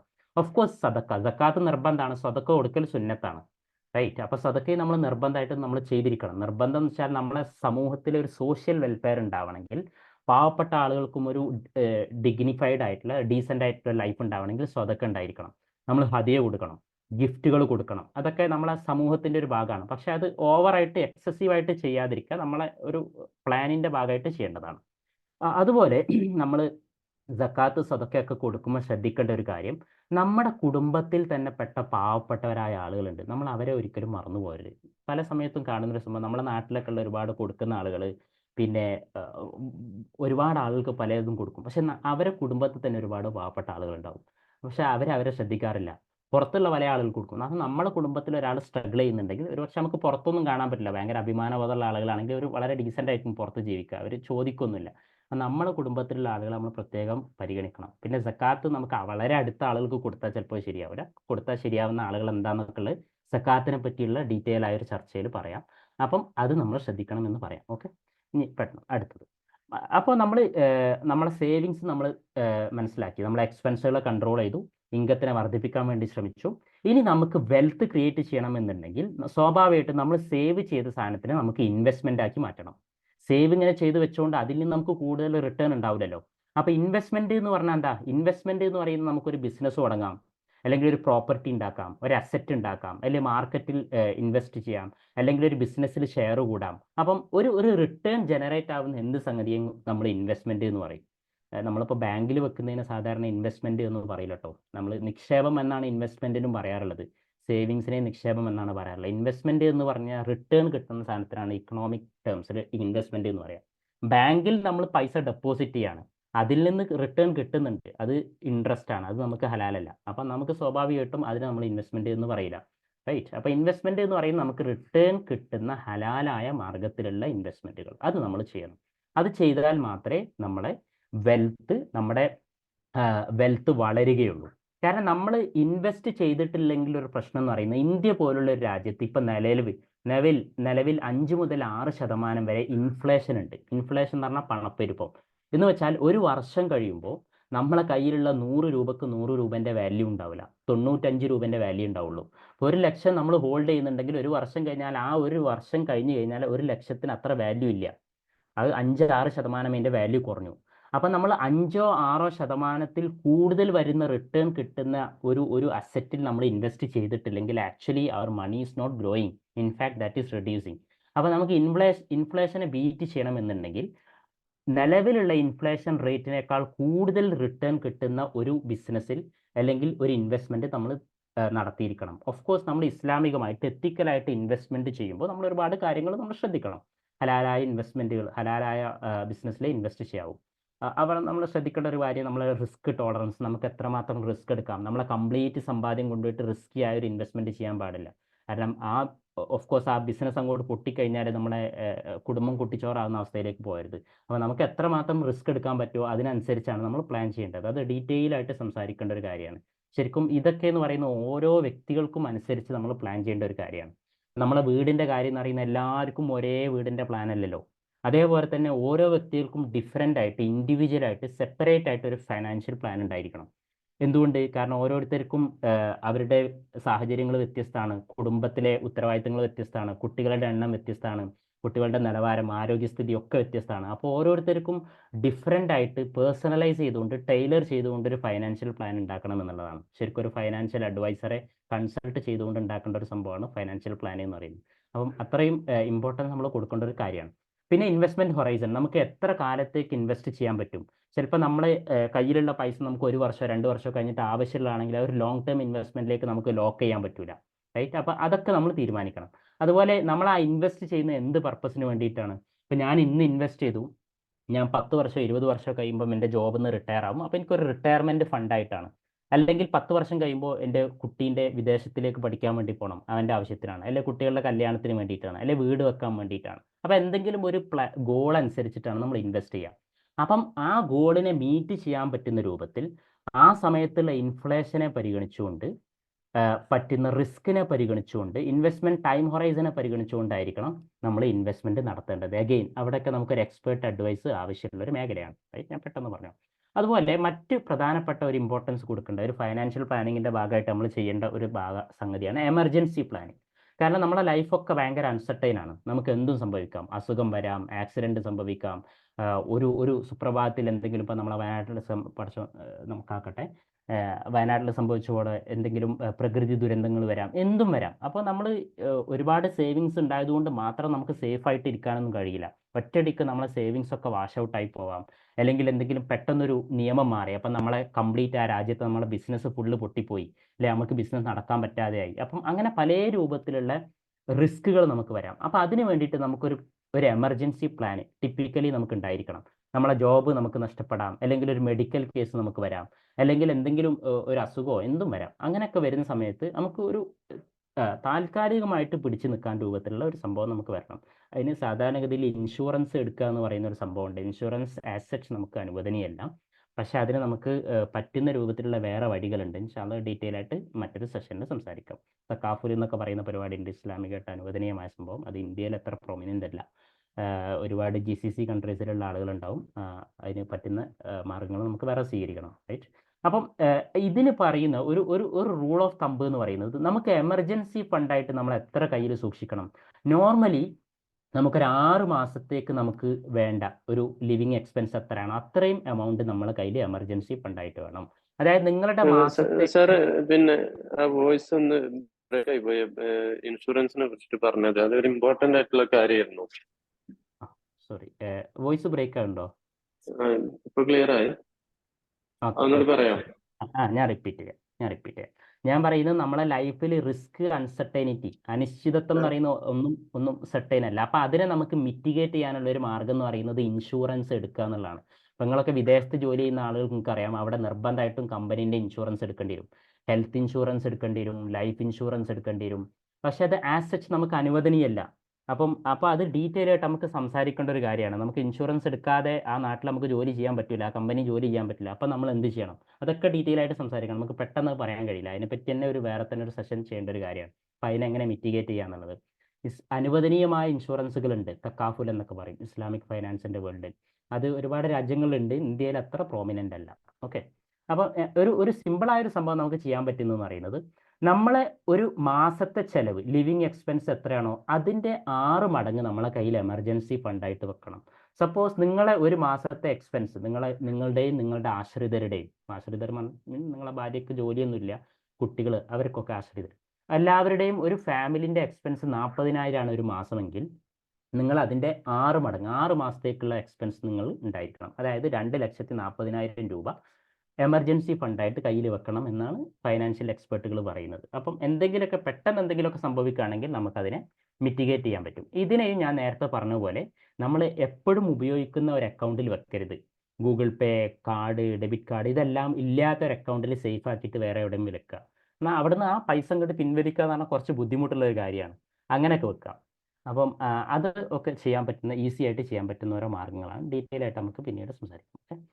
പിന്നെ മറ്റൊരു സംഭവമാണ് ഇസ്ലാമിക് ഫൈനാൻഷ്യൽ പ്ലാനിങ്ങിൻ്റെ പ്രധാനപ്പെട്ട ഒരു ഭാഗമാണ്. നമ്മൾ മുസ്ലിങ്ങളായ നമുക്ക് പലിശ അനുവദനീയമല്ല. അതുകൊണ്ട് തന്നെ നമ്മളെ രാജ്യത്തൊക്കെ കിട്ടുന്ന പല രൂപത്തിലുള്ള ലോണുകളും നമുക്ക് അനുവദനീയമല്ല. അതായത് ഇൻട്രസ്റ്റ് ഇല്ലാത്ത ലോണുകളെ നമുക്ക് പറ്റുള്ളൂ. അപ്പോൾ സ്വാഭാവികമായിട്ടും നമ്മളൊക്കെ ചെയ്യുന്നത്, നമ്മളെ കയ്യിൽ പൈസ ഇല്ലാതിരിക്കുമ്പോൾ നമ്മൾ എന്ത് ചെയ്യും? നമ്മൾ കടം വാങ്ങും. ആരുടെ അടുത്ത് കടം വാങ്ങും? കടം സ്വാഭാവികമായിട്ടും നമ്മളെ ഫ്രണ്ട്സിൻ്റെ അടുത്ത് വാങ്ങും, അല്ലെങ്കിൽ നമ്മുടെ കുടുംബക്കാരുടെ അടുത്ത് വാങ്ങും, ജ്യേഷ്ഠന്മാർ, അനിയന്മാർ. അപ്പം നമുക്ക് ട്രസ്റ്റ് വർത്തി ആയ ആളുകളുടെ അടുത്ത് കടം വാങ്ങും. അപ്പം കടം വാങ്ങുമ്പോൾ വളരെയധികം ശ്രദ്ധിക്കണം. കടം നമുക്ക് അനിവാര്യമായിരിക്കുന്ന സമയത്ത് മാത്രമേ വാങ്ങാവൂ. കടം വാങ്ങിയിട്ട് നമ്മൾ ഒരു ലക്ഷറി ആയ സാധനത്തിന് ഒരിക്കലും പോകരുത്. അല്ലെങ്കിൽ നെസസറി അല്ലാത്തൊരു കാര്യം ഒരിക്കലും കടം വാങ്ങിയിട്ട് നമ്മൾ ഉണ്ടാക്കരുത്. നമുക്ക് നമ്മളെ ഇൻകത്തിനും നമ്മളെ കപ്പാസിറ്റിക്കും ഉള്ള ഒരു ലെവലിലുള്ള വീട് നമ്മൾ ഉണ്ടാക്കുക. നമ്മൾ കടം വാങ്ങിയിട്ട് മറ്റുള്ളവരെ കാണിക്കാൻ വേണ്ടി ഒരുപാട് കടവും ബാധ്യതയൊക്കെ ആയിട്ട് വലിയ വീടുണ്ടാക്കുക, പിന്നീട് ആ കടം വീട്ടാൻ കഴിയാതെ വലിയ ബുദ്ധിമുട്ട്, അതൊരിക്കലും ചെയ്യരുത്. ഇസ്ലാം അതിനെ ഭയങ്കര സ്ട്രിക്റ്റ് ആയിട്ട് എതിർത്തിട്ടുണ്ട്. കടം എന്ന് പറയുന്നതെന്ന് വെച്ചാൽ, കടത്തോടു കൂടെ ഒരാൾ മരിക്കുകയാണെങ്കിൽ അത് വലിയൊരു പാപമാണ്. ഈവൻ നിങ്ങളൊക്കെ കേട്ടിട്ടുണ്ടാവും ഹദീസിൽ, നബി സല്ലല്ലാഹു അലൈഹി വസല്ലം തങ്ങൾ ഒരാൾ മരിച്ചപ്പം നിസ്കരിക്കാൻ തയ്യാറായില്ല. കാരണം എന്താ വെച്ചാൽ ആ വ്യക്തിക്ക് കടം ഉണ്ടായിരുന്നു. അപ്പം കടമുള്ള ഒരു വ്യക്തിക്ക് റസൂലുള്ള നിസ്കരിച്ചാൽ പോലും അയാളെ പാപം പുറത്തു കിട്ടൂല. കാരണം ഒരു വ്യക്തികളുമായിട്ടുള്ള ഇടപാടാണത്. അപ്പം നമ്മൾ കടത്തോടു കൂടി മരിക്കുക എന്ന് പറയുന്നത് വലിയ ഒരു ബുദ്ധിമുട്ടുള്ള ഒരു കാര്യമാണ്. അപ്പം അനിവാര്യമായ ഘട്ടത്തിൽ മാത്രം കടം വാങ്ങുക. നമുക്ക് അനിവാര്യത ഇല്ലാതെ കടം വാങ്ങുക എന്ന് പറയുന്നത് അനുവദനീയമല്ല. അപ്പോൾ പലർക്കും അറിയില്ല. അപ്പോൾ ചില ആളുകൾ ഇപ്പോൾ നമ്മൾ ജസ്റ്റ് ഒരു ട്രസ്റ്റ് ബിൽഡ് ചെയ്യാൻ വേണ്ടിയിട്ടൊക്കെ ഇപ്പം ഒരു ലക്ഷം രൂപ ആയിട്ട് ഞാൻ നാളെ തരാം, അല്ലെ ഒരു മാസം കഴിഞ്ഞിട്ട് തരാം, അയാൾക്ക് അതിൻ്റെ ആവശ്യമൊന്നും ഉണ്ടാവില്ല. ജസ്റ്റ് ഒരു ട്രസ്റ്റ് ബിൽഡ് ചെയ്യാം. അപ്പോൾ ഇന്നൊരു ലക്ഷം വാങ്ങി ഒരാഴ്ച കഴിഞ്ഞിട്ട് തിരിച്ചു കൊടുക്കുക. അപ്പോൾ അയാൾക്കൊരു ട്രസ്റ്റ് ആയല്ലോ. അപ്പോൾ അങ്ങനെയൊന്നും ചെയ്യാൻ പാടില്ല. സംഭവം നമ്മൾ ഇസ്ലാമിക് മാനേജ്മെൻറ്റ് പറയുമ്പോൾ അപ്പോൾ ഡെറ്റ് എന്ന് പറയുന്നത് വളരെ ശ്രദ്ധിച്ച് മാത്രം ചെയ്യേണ്ട ഒരു കാര്യമാണ്. അത് നമുക്ക് വലിയൊരു ബാധ്യതയാവും. നമുക്ക് കടമുണ്ടോ മറ്റു കാര്യങ്ങളിലൊന്നും നമുക്ക് ഫോക്കസ് ചെയ്യാൻ പറ്റില്ല. വളരെ അനിവാര്യമായ കേസ് വരുമ്പോൾ മാത്രം കടം വാങ്ങുക. ബാക്കി എല്ലാ ഇമ്പൾസീവ് കൺസംഷൻസ്, ഇപ്പോൾ പ്രത്യേകിച്ച് EMIൻ്റെ ഒരു കാലമാണ്. എല്ലാവരും ക്രെഡിറ്റ് കാർഡും ഒക്കെ ഉപയോഗിക്കുന്ന കാലമാണ്. നമുക്ക് നമ്മളെ ബാങ്കിൽ നിന്ന് വിളിച്ചിട്ട് പറയും, സാർ നിങ്ങൾക്ക് EMI പാസ്സാക്കി തരാം. നമ്മൾ വീട്ടിലില്ലാത്ത ഒരുപാട് കാര്യങ്ങൾ, ഇപ്പോൾ നമ്മൾ ഷോപ്പിങ്ങിന് പോകുമ്പോൾ, മോളിൽ പോകുമ്പോൾ നമുക്ക് വാങ്ങാൻ വേണ്ടി തോന്നുകയാണ്. കാരണം നമ്മളെ കയ്യിൽ പൈസ ഇല്ലെങ്കിലും ക്രെഡിറ്റ് കാർഡിൽ വാങ്ങാം. മാസത്തിൽ ചെറിയ ചെറിയ EMI അടച്ച എല്ലാ സാധനവും വാങ്ങാം. അപ്പം നമ്മളെ തന്നെ അത് മോട്ടിവേറ്റ് ചെയ്യാണ്. അപ്പം അങ്ങനത്തെ കാര്യങ്ങളൊക്കെ ഇമ്പൾസീവായ കൺസംഷൻസ് ഒക്കെ നമ്മൾ ഒഴിവാക്കാം. റൈറ്റ്. നമുക്ക് കപ്പാസിറ്റിന് ഓഫ് കോഴ്സ് വാങ്ങുക, നമ്മളെ ലൈഫ് നമുക്ക് ആസ്വദിക്കാം ഹലാലായ രൂപത്തിൽ, അതിനൊന്നും പ്രശ്നമില്ല. ഞാൻ പറയുന്നത് നമ്മുടെ കപ്പാസിറ്റിൻ്റെ പുറത്ത് വരുന്ന രൂപത്തിലുള്ള കാര്യങ്ങൾ, ഇസ്രാഫ്, അമിതവ്യയം ഒക്കെ ഒഴിവാക്കാം. പിന്നെ മറ്റൊന്ന് നമ്മളെ ഡെറ്റ് മാനേജ്മെൻറ്റിൻ്റെ ഭാഗമാണ് നമ്മൾ ഹെൽത്തി ആയിട്ട് ഒരു ക്രെഡിറ്റ് സ്കോർ കീപ്പ് ചെയ്യുക എന്നുള്ളത് വളരെ ഇമ്പോർട്ടൻ്റ് ആണ്. ക്രെഡിറ്റ് സ്കോർ എന്ന് പറയുന്നത് ജസ്റ്റ് നമ്മൾ ട്രസ്റ്റ് വർത്തിനെസ് മാത്രമല്ല കേട്ടോ, നമ്മൾ സിബിൽ സ്കോർ എന്ന് പറയുന്നത് മാത്രമല്ല. നമ്മൾ കടം വാങ്ങി കൃത്യമായിട്ട് ആളുകൾക്ക് തിരിച്ചു കൊടുത്താലാണ് നമ്മളെ പറ്റി വിശ്വാസ്യത ഉണ്ടാവുള്ളൂ. അപ്പം നമ്മൾ ഇതിനെപ്പറ്റിയൊന്നും പറയാതിരിക്കുന്നതാണ് ശരിക്കും നല്ലത്. നമ്മളൊക്കെ ഒരുപാട് ബന്ധങ്ങൾ, കുടുംബത്തിൽ ഫ്രണ്ട്ഷിപ്പൊക്കെ പൊട്ടിപ്പോകുന്നത് കടം വാങ്ങിയിട്ട് തിരിച്ചു കൊടുക്കൂല. കടം വാങ്ങിയ ആൾ പിന്നെ കടം വാങ്ങിയതിനെ പറ്റി ഓർമ്മ പോലും ഉണ്ടാവില്ല. അതിനെപ്പറ്റി ചോദിച്ചു കഴിഞ്ഞാൽ പിന്നെ ആ കുടുംബം ബന്ധം വഷളായി. അപ്പം പിന്നെ നമ്മൾ ചോദിക്കുമ്പോൾ ശരിക്കും അവരുടെ ഒരു ഔദാര്യം പോലെയാണ്. നമുക്ക് അവകാശപ്പെട്ട പൈസ പോലെയല്ല. അതിനെപ്പറ്റി പറയാതിരിക്കുന്നതാണ് നല്ലത്. ഈവൻ ഒരുപാട് വലിയ വലിയ ആളുകൾ വരെ ഈ വിഷയത്തിൽ വളരെ വീക്കാണ്. അപ്പം ഒരു മുസ്ലിം എന്നെ സംബന്ധിച്ചിടത്തോളം നമ്മുടെ ഒരു ഇസ്ലാമിക് ഫൈനാൻഷ്യൽ പ്ലാനിങ്ങിൻ്റെ ഭാഗമായിട്ട് നമ്മൾ വളരെയധികം ശ്രദ്ധിക്കേണ്ട ഒരു കാര്യമാണ് ഡെറ്റ്. അനിവാര്യമായ ഒരു അവസരം വരുന്ന അവസരത്തിൽ മാത്രമേ നമ്മൾ കടം വാങ്ങാവൂ. അപ്പം നമുക്ക് അൺനെസസറി ആയ കടമൊന്നും ഇല്ലെങ്കിൽ ലൈഫിൽ വളരെ ഈസി ആയിരിക്കും. നമുക്ക് പ്രഷറൊന്നുമില്ല. ഇപ്പോൾ ഒരുപാട് ആളുകൾക്ക് പ്രവാസം നിർത്താൻ ഭയങ്കര ആഗ്രഹമുണ്ട്, കുടുംബത്തിൻ്റെ കൂടെ ചിലവഴിക്കാനൊക്കെ ആഗ്രഹമുണ്ട്. പക്ഷെ അവരെ വീണ്ടും ഇഷ്ടമില്ലാത്ത പ്രവാസത്തിലേക്ക് തിരിച്ചു പോകാൻ അവരെ നിർബന്ധിപ്പിക്കുന്ന ഒരു ഘടകം എന്ന് പറയുന്നത് വലിയൊരു വീട് ഒരുപാട് കടം വാങ്ങിയിട്ട് ഉണ്ടാക്കിയിട്ടുണ്ട്, അല്ലെങ്കിൽ ഒരുപാട് ബാധ്യതകൾ കടം വാങ്ങി ഉണ്ടാക്കിയിട്ടുണ്ട്. ഇനി ആ കടം വീട്ടണം. അതുകൊണ്ട് മാത്രമാണ് അവർക്ക് പോകേണ്ടി വരുന്നത്. ഇതൊക്കെ ഞാൻ എല്ലാവരെയും സംബന്ധിച്ചല്ല കേട്ടോ പറയുന്നത്. ആരും ഒഫൻഡഡ് ആവരുത്. ഒരു ജനറൽ സ്റ്റേറ്റ്മെൻറ്റ് പറയുകയാണ്. നോർമലി പല ആളുകൾക്കും സംഭവിക്കുന്ന ഒരു സംഭവമാണ്. അപ്പോൾ നമ്മളെ കപ്പാസിറ്റിയിൽ ഒതുങ്ങി നിന്ന് കഴിഞ്ഞാൽ നമുക്ക് വളരെ പീസ്ഫുള്ളി നമുക്ക് ജീവിക്കാം എന്നുള്ളതാണ്. റൈറ്റ്. മറ്റൊന്ന് ടാക്സ് പ്ലാനിങ്. ഇത് ഞാൻ കൂടുതൽ സംസാരിക്കണമെന്ന് തോന്നുന്നില്ല. നമ്മളെ ഇൻകത്തിൽ നിന്ന് നമ്മൾ ടാക്സിനെ പറ്റി ഒരു പ്ലാൻ ഉണ്ടാക്കണം. റൈറ്റ്. ഇപ്പോൾ ഇന്ത്യയിലാണെങ്കിൽ ഇന്ത്യയിൽ ഒരുപാട് ടാക്സ് കൊടുക്കണം. ഇന്ത്യൻ ഇൻകം ടാക്സ് ഉണ്ട്, നമ്മളെ വരുമാനത്തിന് ടാക്സ് ഉണ്ട്, അതിന് ഓരോ സ്ലാബ് ഉണ്ട്. റൈറ്റ്. നിങ്ങൾക്ക് ഡീറ്റെയിൽ ആയിട്ട് സംസാരിക്കേണ്ട വേറൊരു ഭാഗമാണ്. നിങ്ങളെ വാർഷിക വരുമാനം എത്രയാണോ, 10 ലക്ഷമാണോ, അല്ലെ 10 ലക്ഷം മുതൽ 12 ലക്ഷമാണോ, അല്ലെ 12 മുതൽ 15 ലക്ഷമാണോ, അങ്ങനെ ഒരുപാട് ടാക്സ് സ്ലാബ് ഉണ്ട്. 30 ലക്ഷത്തിൻ്റെ മുകളിലാണെങ്കിൽ 30%, അങ്ങനെ ആ പെർസെൻറ്റേജ് അനുസരിച്ച് നിങ്ങൾക്ക് ടാക്സ് കൊടുക്കണം. അപ്പോൾ ആ ടാക്സ് നിർബന്ധമായിട്ട് നമ്മൾ കൊടുത്തിരിക്കണം. ഇന്ത്യ രാജ്യത്തുള്ള റൂളുകൾ നമ്മൾ അനുസരിക്കാൻ ബാധ്യസ്ഥരാണ്. അപ്പം ആ ടാക്സിനെ നമുക്ക് മിനിമൈസ് ചെയ്യാൻ വേണ്ടിയിട്ട് ഒരുപാട് ഡിഡക്ഷൻ, ഒരുപാട് ഓപ്പർച്യൂണിറ്റീസ് ഉണ്ട്. അത് നിങ്ങൾ അഗൈൻ ഒരു ഫൈനാൻഷ്യൽ അഡ്വൈസർ നിങ്ങൾ കൺസൾട്ട് ചെയ്ത് കഴിഞ്ഞാൽ നിങ്ങൾക്ക് ചെയ്യാൻ പറ്റും. അപ്പം നിങ്ങൾ ഒരുപാട് ഇൻവെസ്റ്റ്മെൻറ്റുകൾ നടത്തിയാൽ ആ ഇൻവെസ്റ്റ്മെൻറ്റുകൾ വെച്ചുകൊണ്ട് നിങ്ങൾക്ക് ടാക്സ് ഡിഡക്ഷന് വേണ്ടിയിട്ട് അപ്ലൈ ചെയ്യാൻ പറ്റും. അപ്പോൾ ടാക്സ് കൊടുക്കാതെ തന്നെ നിങ്ങളെ സേവിങ്സിനെ, നിങ്ങളെ വെൽത്തിനെ നിങ്ങൾക്ക് പ്രൊട്ടക്റ്റ് ചെയ്യാൻ പറ്റും. അതും അഗെയിൻ വേറെ ഒരു ഡീറ്റെയിൽ ആയ ഡിസ്കഷൻ വേണ്ട ഒരു കാര്യമാണ്. ഞാൻ പെട്ടെന്ന് പറഞ്ഞു, സമയം കുറവായതുകൊണ്ട്. മറ്റൊന്നാണ് നമ്മൾ നേരത്തെ പറഞ്ഞ റിട്ടയർമെൻറ്റ് പ്ലാനിങ്. പലപ്പോഴും നമ്മൾ ശ്രദ്ധിക്കാത്ത ഒരു കാര്യമാണ്. നമുക്ക് എല്ലാ കാര്യവും നമുക്ക് ആരോഗ്യം ഉണ്ടാവില്ല. നമ്മളെ ആരോഗ്യവും ബുദ്ധിയും ഒക്കെ ഒരു സമയമാകുമ്പോൾ ഒക്കെ കഴിയും. നമ്മളെ ജോബ് പോവും ഒക്കെ. അപ്പോൾ ആ സമയത്തേക്ക് നമുക്ക് നിലനിൽക്കാൻ വേണ്ടിയിട്ടുള്ള പ്ലാൻ നമുക്ക് ഉണ്ടാവണം. ഒന്ന് നമ്മൾ മുസ്ലിങ്ങളെ സംബന്ധിച്ചിടത്തോളം, നമ്മളെ സംബന്ധിച്ചിടത്തോളം, വിശ്വാസികളെ സംബന്ധിച്ചിടത്തോളം നമുക്ക് പ്രധാനപ്പെട്ട റിട്ടയർമെൻറ്റ് എന്ന് പറയുന്നത്, നമ്മുടെ അസറ്റ് എന്ന് പറയുന്നത് നമ്മളെ മക്കളാണ്. അപ്പം മക്കളെ വിദ്യാഭ്യാസത്തിൽ അവരെ മോറലി എഡ്യൂക്കേറ്റ് ചെയ്യാം, മോറലി ട്രെയിൻ ചെയ്യാം, മാതാപിതാക്കളോട് നല്ല രൂപത്തിൽ പെരുമാറാനും അവരെ പ്രൊട്ടക്റ്റ് ചെയ്യാനും അവർ പ്രായമാകുമ്പം അവരെ നല്ല രൂപത്തിൽ കെയർ ചെയ്യാനൊക്കെ ആ ട്രെയിനിങ് കൊടുത്തിട്ട് നമ്മളെ മക്കളെ നല്ല രൂപത്തിൽ വിദ്യാഭ്യാസം കൊടുത്തിട്ട് നല്ല കരിയറിൽ സെറ്റിൽ ആവുന്ന മക്കളാക്കി മാറ്റുക. അത് നമുക്ക് പ്രധാനപ്പെട്ട ഒരു ഇൻവെസ്റ്റ്മെൻ്റ് ആണ്. അപ്പോൾ നമ്മളെ റിട്ടയർമെൻറ്റ് പ്ലാനിൽ സാധാരണഗതിയിൽ ആൾക്കാർ പറയാ അവിടെ ഇൻവെസ്റ്റ് ചെയ്യണം ഇവിടെ പക്ഷേ നമ്മളൊരു ഇസ്ലാമിക് റിട്ടയർമെൻറ്റ് പ്ലാനിൽ പറയും നമ്മളെ മക്കളെ സെറ്റിലാക്കുക എന്നുള്ളത് വളരെ ഇമ്പോർട്ടൻ്റ് ആയ ഒരു സംഗതിയാണ്. മക്കൾ തന്നെയാണ് നമുക്ക് ഏറ്റവും വലിയ അസറ്റ്. അപ്പോൾ നമ്മളെ നല്ല രൂപത്തിൽ കെയർ ചെയ്യുന്ന മക്കളുണ്ടെങ്കിൽ nothing is equal to that. Okay, അത് ശ്രദ്ധിക്കുക. അതോടൊപ്പം നമ്മുടെ ലൈഫിൽ നമ്മൾ ഏൺ ചെയ്യുന്ന കാലത്ത് ഒരു ഫണ്ട് റിട്ടയർമെൻറ്റിന് വേണ്ടി നമ്മൾ മാറ്റി വെച്ചാൽ 50-60 വർഷം കഴിയുമ്പോൾ നമ്മൾ ഇൻവെസ്റ്റ് ചെയ്ത് വെച്ച ആ കോർപ്പസിൽ നിന്ന് നമുക്ക് ഡിവിഡൻ്റ് ആയിട്ടോ അല്ലെങ്കിൽ സിസ്റ്റമാറ്റിക്കലി വിത്ഡ്രോ ചെയ്തുകൊണ്ടോ നമുക്കൊരു പാസീവായ ഇൻകം നമുക്ക് ജനറേറ്റ് ചെയ്തുകൊണ്ട് നമ്മളെ കാര്യങ്ങൾ നടന്നു പോകാൻ പറ്റും. പ്രത്യേകിച്ച് ഇന്നത്തെ ലൈഫ് നമുക്കറിയാം, ഒരുപാട് ലൈഫ് സ്റ്റൈൽ ഡിസീസ് ഉള്ള കാലമാണ്. പ്രമേഹം, ഡയബറ്റീസ്, ഷുഗർ, അങ്ങനെ ഷുഗർ, കൊളസ്ട്രോൾ, എല്ലാ സംഗതിയും. ഇതൊന്നും ഇല്ലാത്ത ആളുകളില്ല. അപ്പം നിത്യമായിട്ട് മരുന്നും ഇൻസുലിനും ഒന്നും ഇല്ലാത്ത ആളുകളില്ല. അപ്പം എന്തായാലും നമുക്ക് 50-60 വയസ്സ് കഴിയുമ്പോൾ ഒക്കെ വേണ്ടി വരും. അപ്പോൾ അതിനൊക്കെ വേണ്ടിയിട്ട് നമ്മൾ മറ്റാരോടും ചോദിക്കാതെ തന്നെ നമ്മളെ കയ്യിലൊരു സംഭവം ഉണ്ടാക്കാൻ വേണ്ടിയിട്ട് നമ്മൾ ശ്രദ്ധിക്കണം. അപ്പം അതൊക്കെ നമ്മൾ ചെയ്യാം.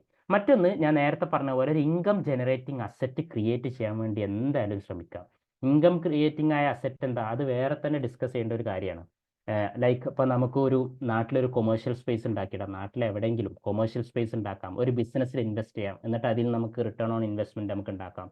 അല്ലെങ്കിൽ ഒരു പ്ലോട്ട് ഉണ്ടാക്കിയിട്ട്, ഒരു വീട് ഉണ്ടാക്കിയിട്ട്, കൊമേഴ്ഷ്യൽ സ്പേസ് ഉണ്ടാക്കിയിട്ട് റെൻ്റ് ഔട്ട് ചെയ്യാം. അല്ലെങ്കിൽ നമുക്ക് മാർക്കറ്റിൽ ഹലാലായ സ്റ്റോക്കുകളിൽ ഇൻവെസ്റ്റ് ചെയ്തിട്ട് അതിന് ഡിവിഡൻഡുകൾ സ്വീകരിക്കാം. അങ്ങനെ പല രൂപത്തിലും പാസീവായ ഇൻകം കിട്ടുന്ന സോഴ്സുകൾ നിർബന്ധമായിട്ടും ഉണ്ടാക്കിയിടാണ്. ഇത് ഞാൻ ഒരുപാട് ആളുകളിൽ നിന്ന് കേട്ട സംഭവമാണ്. 50-60 വയസ്സൊക്കെ 25-30 വർഷമൊക്കെ പ്രവാസം കഴിഞ്ഞ് തിരിച്ചു വരുമ്പോൾ ലൈഫിൽ നമ്മളെല്ലാവരെയും നോക്കി, നമ്മളെ കുട്ടികളെ എല്ലാവരെയും നോക്കി, പക്ഷെ നമ്മൾ തിരിച്ചു വരുമ്പോൾ പിന്നെ നമ്മളെ അടുത്ത് ഒന്നും ഉണ്ടാവില്ല.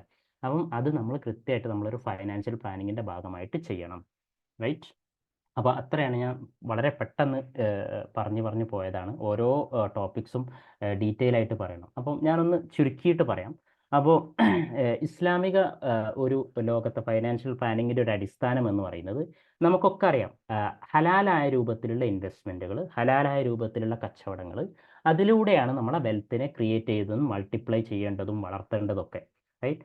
അപ്പം ഇസ്ലാം പഠിപ്പിക്കുന്ന ഒരു കാര്യം എന്ന് പറയുന്നത് നമ്മൾ വളരെ ഇമ്പോർട്ടൻ്റ് ആയിട്ട് മനസ്സിലാക്കേണ്ട ഒരു സംഭവം എന്ന് പറയും. ഖുർആൻ പറയുന്നത് കാണാം സൂറത്തുൽ ഇസ്രായിൽ, വലാ തജിഅൽ യദക മഗ്ലൂലതൻ ഇലാ ഉനുഖിക് വലാ തബ്സുതുഹാ കുല്ലൽ ബസ്ത് ഫതഖഉദ മലൂമൻ മഹ്സൂറ. അതായത് നമ്മൾ വളരെയധികം ലാവിഷായിട്ട് സ്പെൻഡ് ചെയ്യാൻ പാടില്ല. അതുപോലെ നമ്മൾ ഭയങ്കര മൈസറാവുകയും ചെയ്യരുത്. ഭയങ്കര കഞ്ഞിയാവുന്നല്ലോ, ഭയങ്കര പിശുക്കാവുകയും ചെയ്യരുത്. നമ്മളെപ്പോഴും ഒരു മീഡിയം ലെവലിൽ നമ്മളെ ലൈഫിനെ നമ്മൾ ലീഡ് ചെയ്ത് കഴിഞ്ഞാൽ നമുക്ക് ഒരുവിധം പ്രയാസങ്ങളൊക്കെ ഒഴിവാക്കാൻ പറ്റും. അത് ഇപ്പോൾ ഇന്നത്തെ ഒരു ഏജിൽ വളരെ ഇമ്പോർട്ടൻ്റ് ആയ ഒരു സംഭവമാണ്. നമ്മൾ മറ്റുള്ളവരെ മുമ്പിൽ ആളായി കാണിക്കാൻ വേണ്ടി കടം വാങ്ങിയിട്ടും ഇല്ലാത്തത് ഉണ്ടാക്കിയിട്ടൊക്കെ കാണിക്കുന്ന ആ ഒരു കൾച്ചർ നമ്മൾ കുറേ മാറ്റിയാൽ, ഫൈനാൻഷ്യലി നമ്മൾ ഡിസിപ്ലിൻഡ് ആയിട്ട് നിന്നാൽ, ഫൈനാൻഷ്യൽ പ്ലാനിങ്ങോട് കൂടെ നമ്മൾ മുന്നോട്ട് പോയി കഴിഞ്ഞാൽ ഇൻഷാ അല്ലാഹ് നമുക്ക് നമ്മളെ ലൈഫിൽ വലിയ ഒരു മാറ്റം ഉണ്ടാക്കാൻ വേണ്ടി സാധിക്കും. അള്ളാഹു സുബ്ഹാനഹു വ തആല നമുക്കൊക്കെ തൗഫീക്ക് നൽകട്ടെ എന്ന് ദുആ ചെയ്തുകൊണ്ട് ഞാൻ എൻ്റെ വാക്കുകൾ വൈൻഡപ്പ് ചെയ്യാണ്. ഐ ഹോപ്പ് ഞാൻ ഇതുവരെ സംസാരിച്ച എല്ലാവർക്കും ക്ലിയർ ആയിട്ടുണ്ടാവും എന്ന് വിചാരിക്കുകയാണ്, മനസ്സിലായിട്ടുണ്ടാവുമെന്ന്. പല സംഗതി ഞാൻ വളരെ ചുരുക്കിയാണ് പറഞ്ഞത്. ഓരോന്നും ഡീറ്റെയിൽ ആയിട്ട് ഡിസ്കസ് ചെയ്യേണ്ട കാര്യങ്ങളുണ്ട്. അപ്പോൾ തൽക്കാലം ഇവിടെ കൺക്ലൂഡ് ചെയ്യാണ്. അൽഹംദുലില്ലാഹി റബ്ബിൽ ആലമീൻ. ജസാക്കല്ലാഹ് ഖൈർ. നമുക്ക് ഒരു ഇൻട്രൊഡക്ഷറി സെക്ഷനാണ് ഇതിപ്പോൾ സ്റ്റാർട്ട് ചെയ്തിട്ടുള്ളത്. നമുക്ക് ഇനി സീരിയസ് കണ്ടിന്യൂസ് ചെയ്യേണ്ടതുണ്ട്. ഓരോ വിഷയങ്ങളെ കുറിച്ചിട്ട് പഠിക്കേണ്ടതുണ്ട്. നമ്മുടെ ശരിയ ബോർഡിൻ്റെ അഡ്വൈസസ് ഈ ഓരോ പോയിന്റിലും നമുക്ക് ക്ലാരിഫിക്കേഷൻ കിട്ടേണ്ടതുണ്ട്.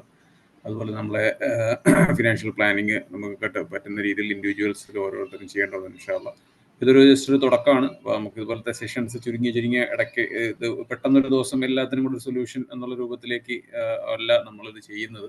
അപ്പം അങ്ങനൊരു വിഷയവും അല്ല ഇത്. ഫിനാൻസുമായി റിലേറ്റഡ് ആണ്, നമ്മുടെ ഇസ്ലാമിക് ശരിയായും ബന്ധപ്പെട്ടതാണ്. അപ്പോൾ ഒരു വൺ സ്റ്റോപ്പ് സൊല്യൂഷൻ നമുക്ക് ആക്കി ഓരോന്നോരോന്നായിട്ട് ക്ലിയർ ചെയ്ത് മുന്നോട്ട് പോകാം ഇൻഷാ അല്ലാഹ്. അപ്പോൾ നമ്മുടെ ശരിയായ പ്ലാനിങ്ങിൻ്റെ സ്റ്റെപ്പുകൾ നമുക്ക് ഫിനാൻഷ്യൽ പ്ലാനിങ്ങിൻ്റെ സ്റ്റെപ്പുകളിൽ വരും ദിവസങ്ങളിൽ നമുക്ക് എടുക്കാം. അപ്പോൾ ജസാക്കല്ലാഹ് ഖൈർ. നമ്മുടെ റിസോഴ്സുകൾ ഇനിയും കുറച്ച് സെഷൻസ് അബ്ദുൽ ലത്തീഫ് നൂറാനിയെ കൊണ്ട് നമുക്ക് ചെയ്യണം. അതുപോലെ നമ്മുടെ റിസോഴ്സസുകൾ വേറെയും ഉണ്ട്. അപ്പോൾ അവരുടെയൊക്കെ അവർ അവതരിപ്പിക്കുന്ന സെഷൻസുമായി ബന്ധപ്പെട്ടിട്ടുള്ള ആ റിലേറ്റഡ്, ഇന്നിപ്പോൾ നമ്മളൊരു ഇൻട്രൊഡക്ടറി സെക്ഷനാണ്. ഇനി കൂടുതൽ ഡൗട്ട്സുകൾ ഉണ്ടാകുന്ന സെഷൻസ് ഇനി ഇൻഷാ അല്ലാഹ് വരും. പലരുടെയും മനസ്സിലുള്ള ഇൻഷുറൻസ് റിലേറ്റഡ് ആയിട്ടുള്ളത്, പിന്നെ സ്റ്റോക്കുമായിട്ട് റിലേറ്റഡ് ആയിട്ടുള്ളത് ഒക്കെ നമുക്ക് വരും ദിവസങ്ങളിൽ ക്ലാരിഫൈ ചെയ്യാം ഇൻഷാ അല്ലാഹ്. അപ്പോൾ ഇന്നത്തെ സെഷൻ ഇവിടെ സ്റ്റോപ്പ് ചെയ്യാമെന്ന് വിചാരിക്കുന്നുണ്ട്. എന്തെങ്കിലും ഇപ്പോൾ അവതരിപ്പിച്ചതുമായി ബന്ധപ്പെട്ടിട്ട് എന്തെങ്കിലും ഡൗട്ട്സുകളുണ്ടെങ്കിൽ ചോദിക്കാം. ഇൻഷാല്ലാ.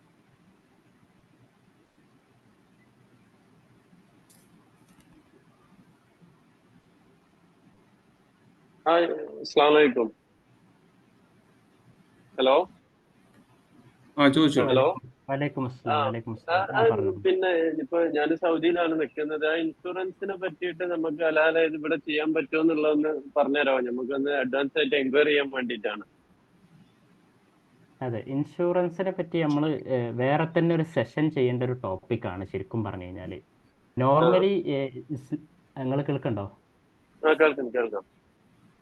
ഓക്കെ. ഇൻഷുറൻസ് എന്ന് പറയുന്ന ആസെറ്റ് നമ്മളൊരു സെപ്പറേറ്റ് ഒരു ഡിസ്കഷൻ തന്നെ നടത്തേണ്ട ഒരു ടോപ്പിക്കാണ്. അതിൽ ഒരുപാട് കാര്യങ്ങൾ ചർച്ച ചെയ്യേണ്ട ഒരു ടോപ്പിക്കാണ്. നമ്മൾ പൊതുവിൽ പറയുമ്പോൾ ഇൻഷുറൻസ് നമുക്ക് ഹലാലല്ല.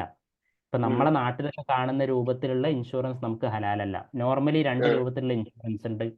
ലൈഫ് ഇൻഷുറൻസ്, ഹെൽത്ത് ഇൻഷുറൻസ്, പിന്നെ ജനറൽ ഇൻഷുറൻസ്. ലൈഫ് ഇൻഷുറൻസ് എന്ന് പറയുന്നത് നമ്മൾ മരിച്ചു പോയാൽ നമ്മളെ ആശ്രിതർക്ക് ഒരു ഇത്ര സംഖ്യ കൊടുക്കും പറയുന്ന ഇൻഷുറൻസ്. അത് നമുക്ക് പറ്റൂല. മറ്റൊരു ഇൻഷുറൻസ് ആണ് നമ്മളെ ഹെൽത്ത് ഇൻഷുറൻസ്. നമുക്ക് എന്തെങ്കിലും അസുഖം വന്നു കഴിഞ്ഞാൽ ഇതൊന്നും പറ്റൂല. പിന്നെ നമ്മളെ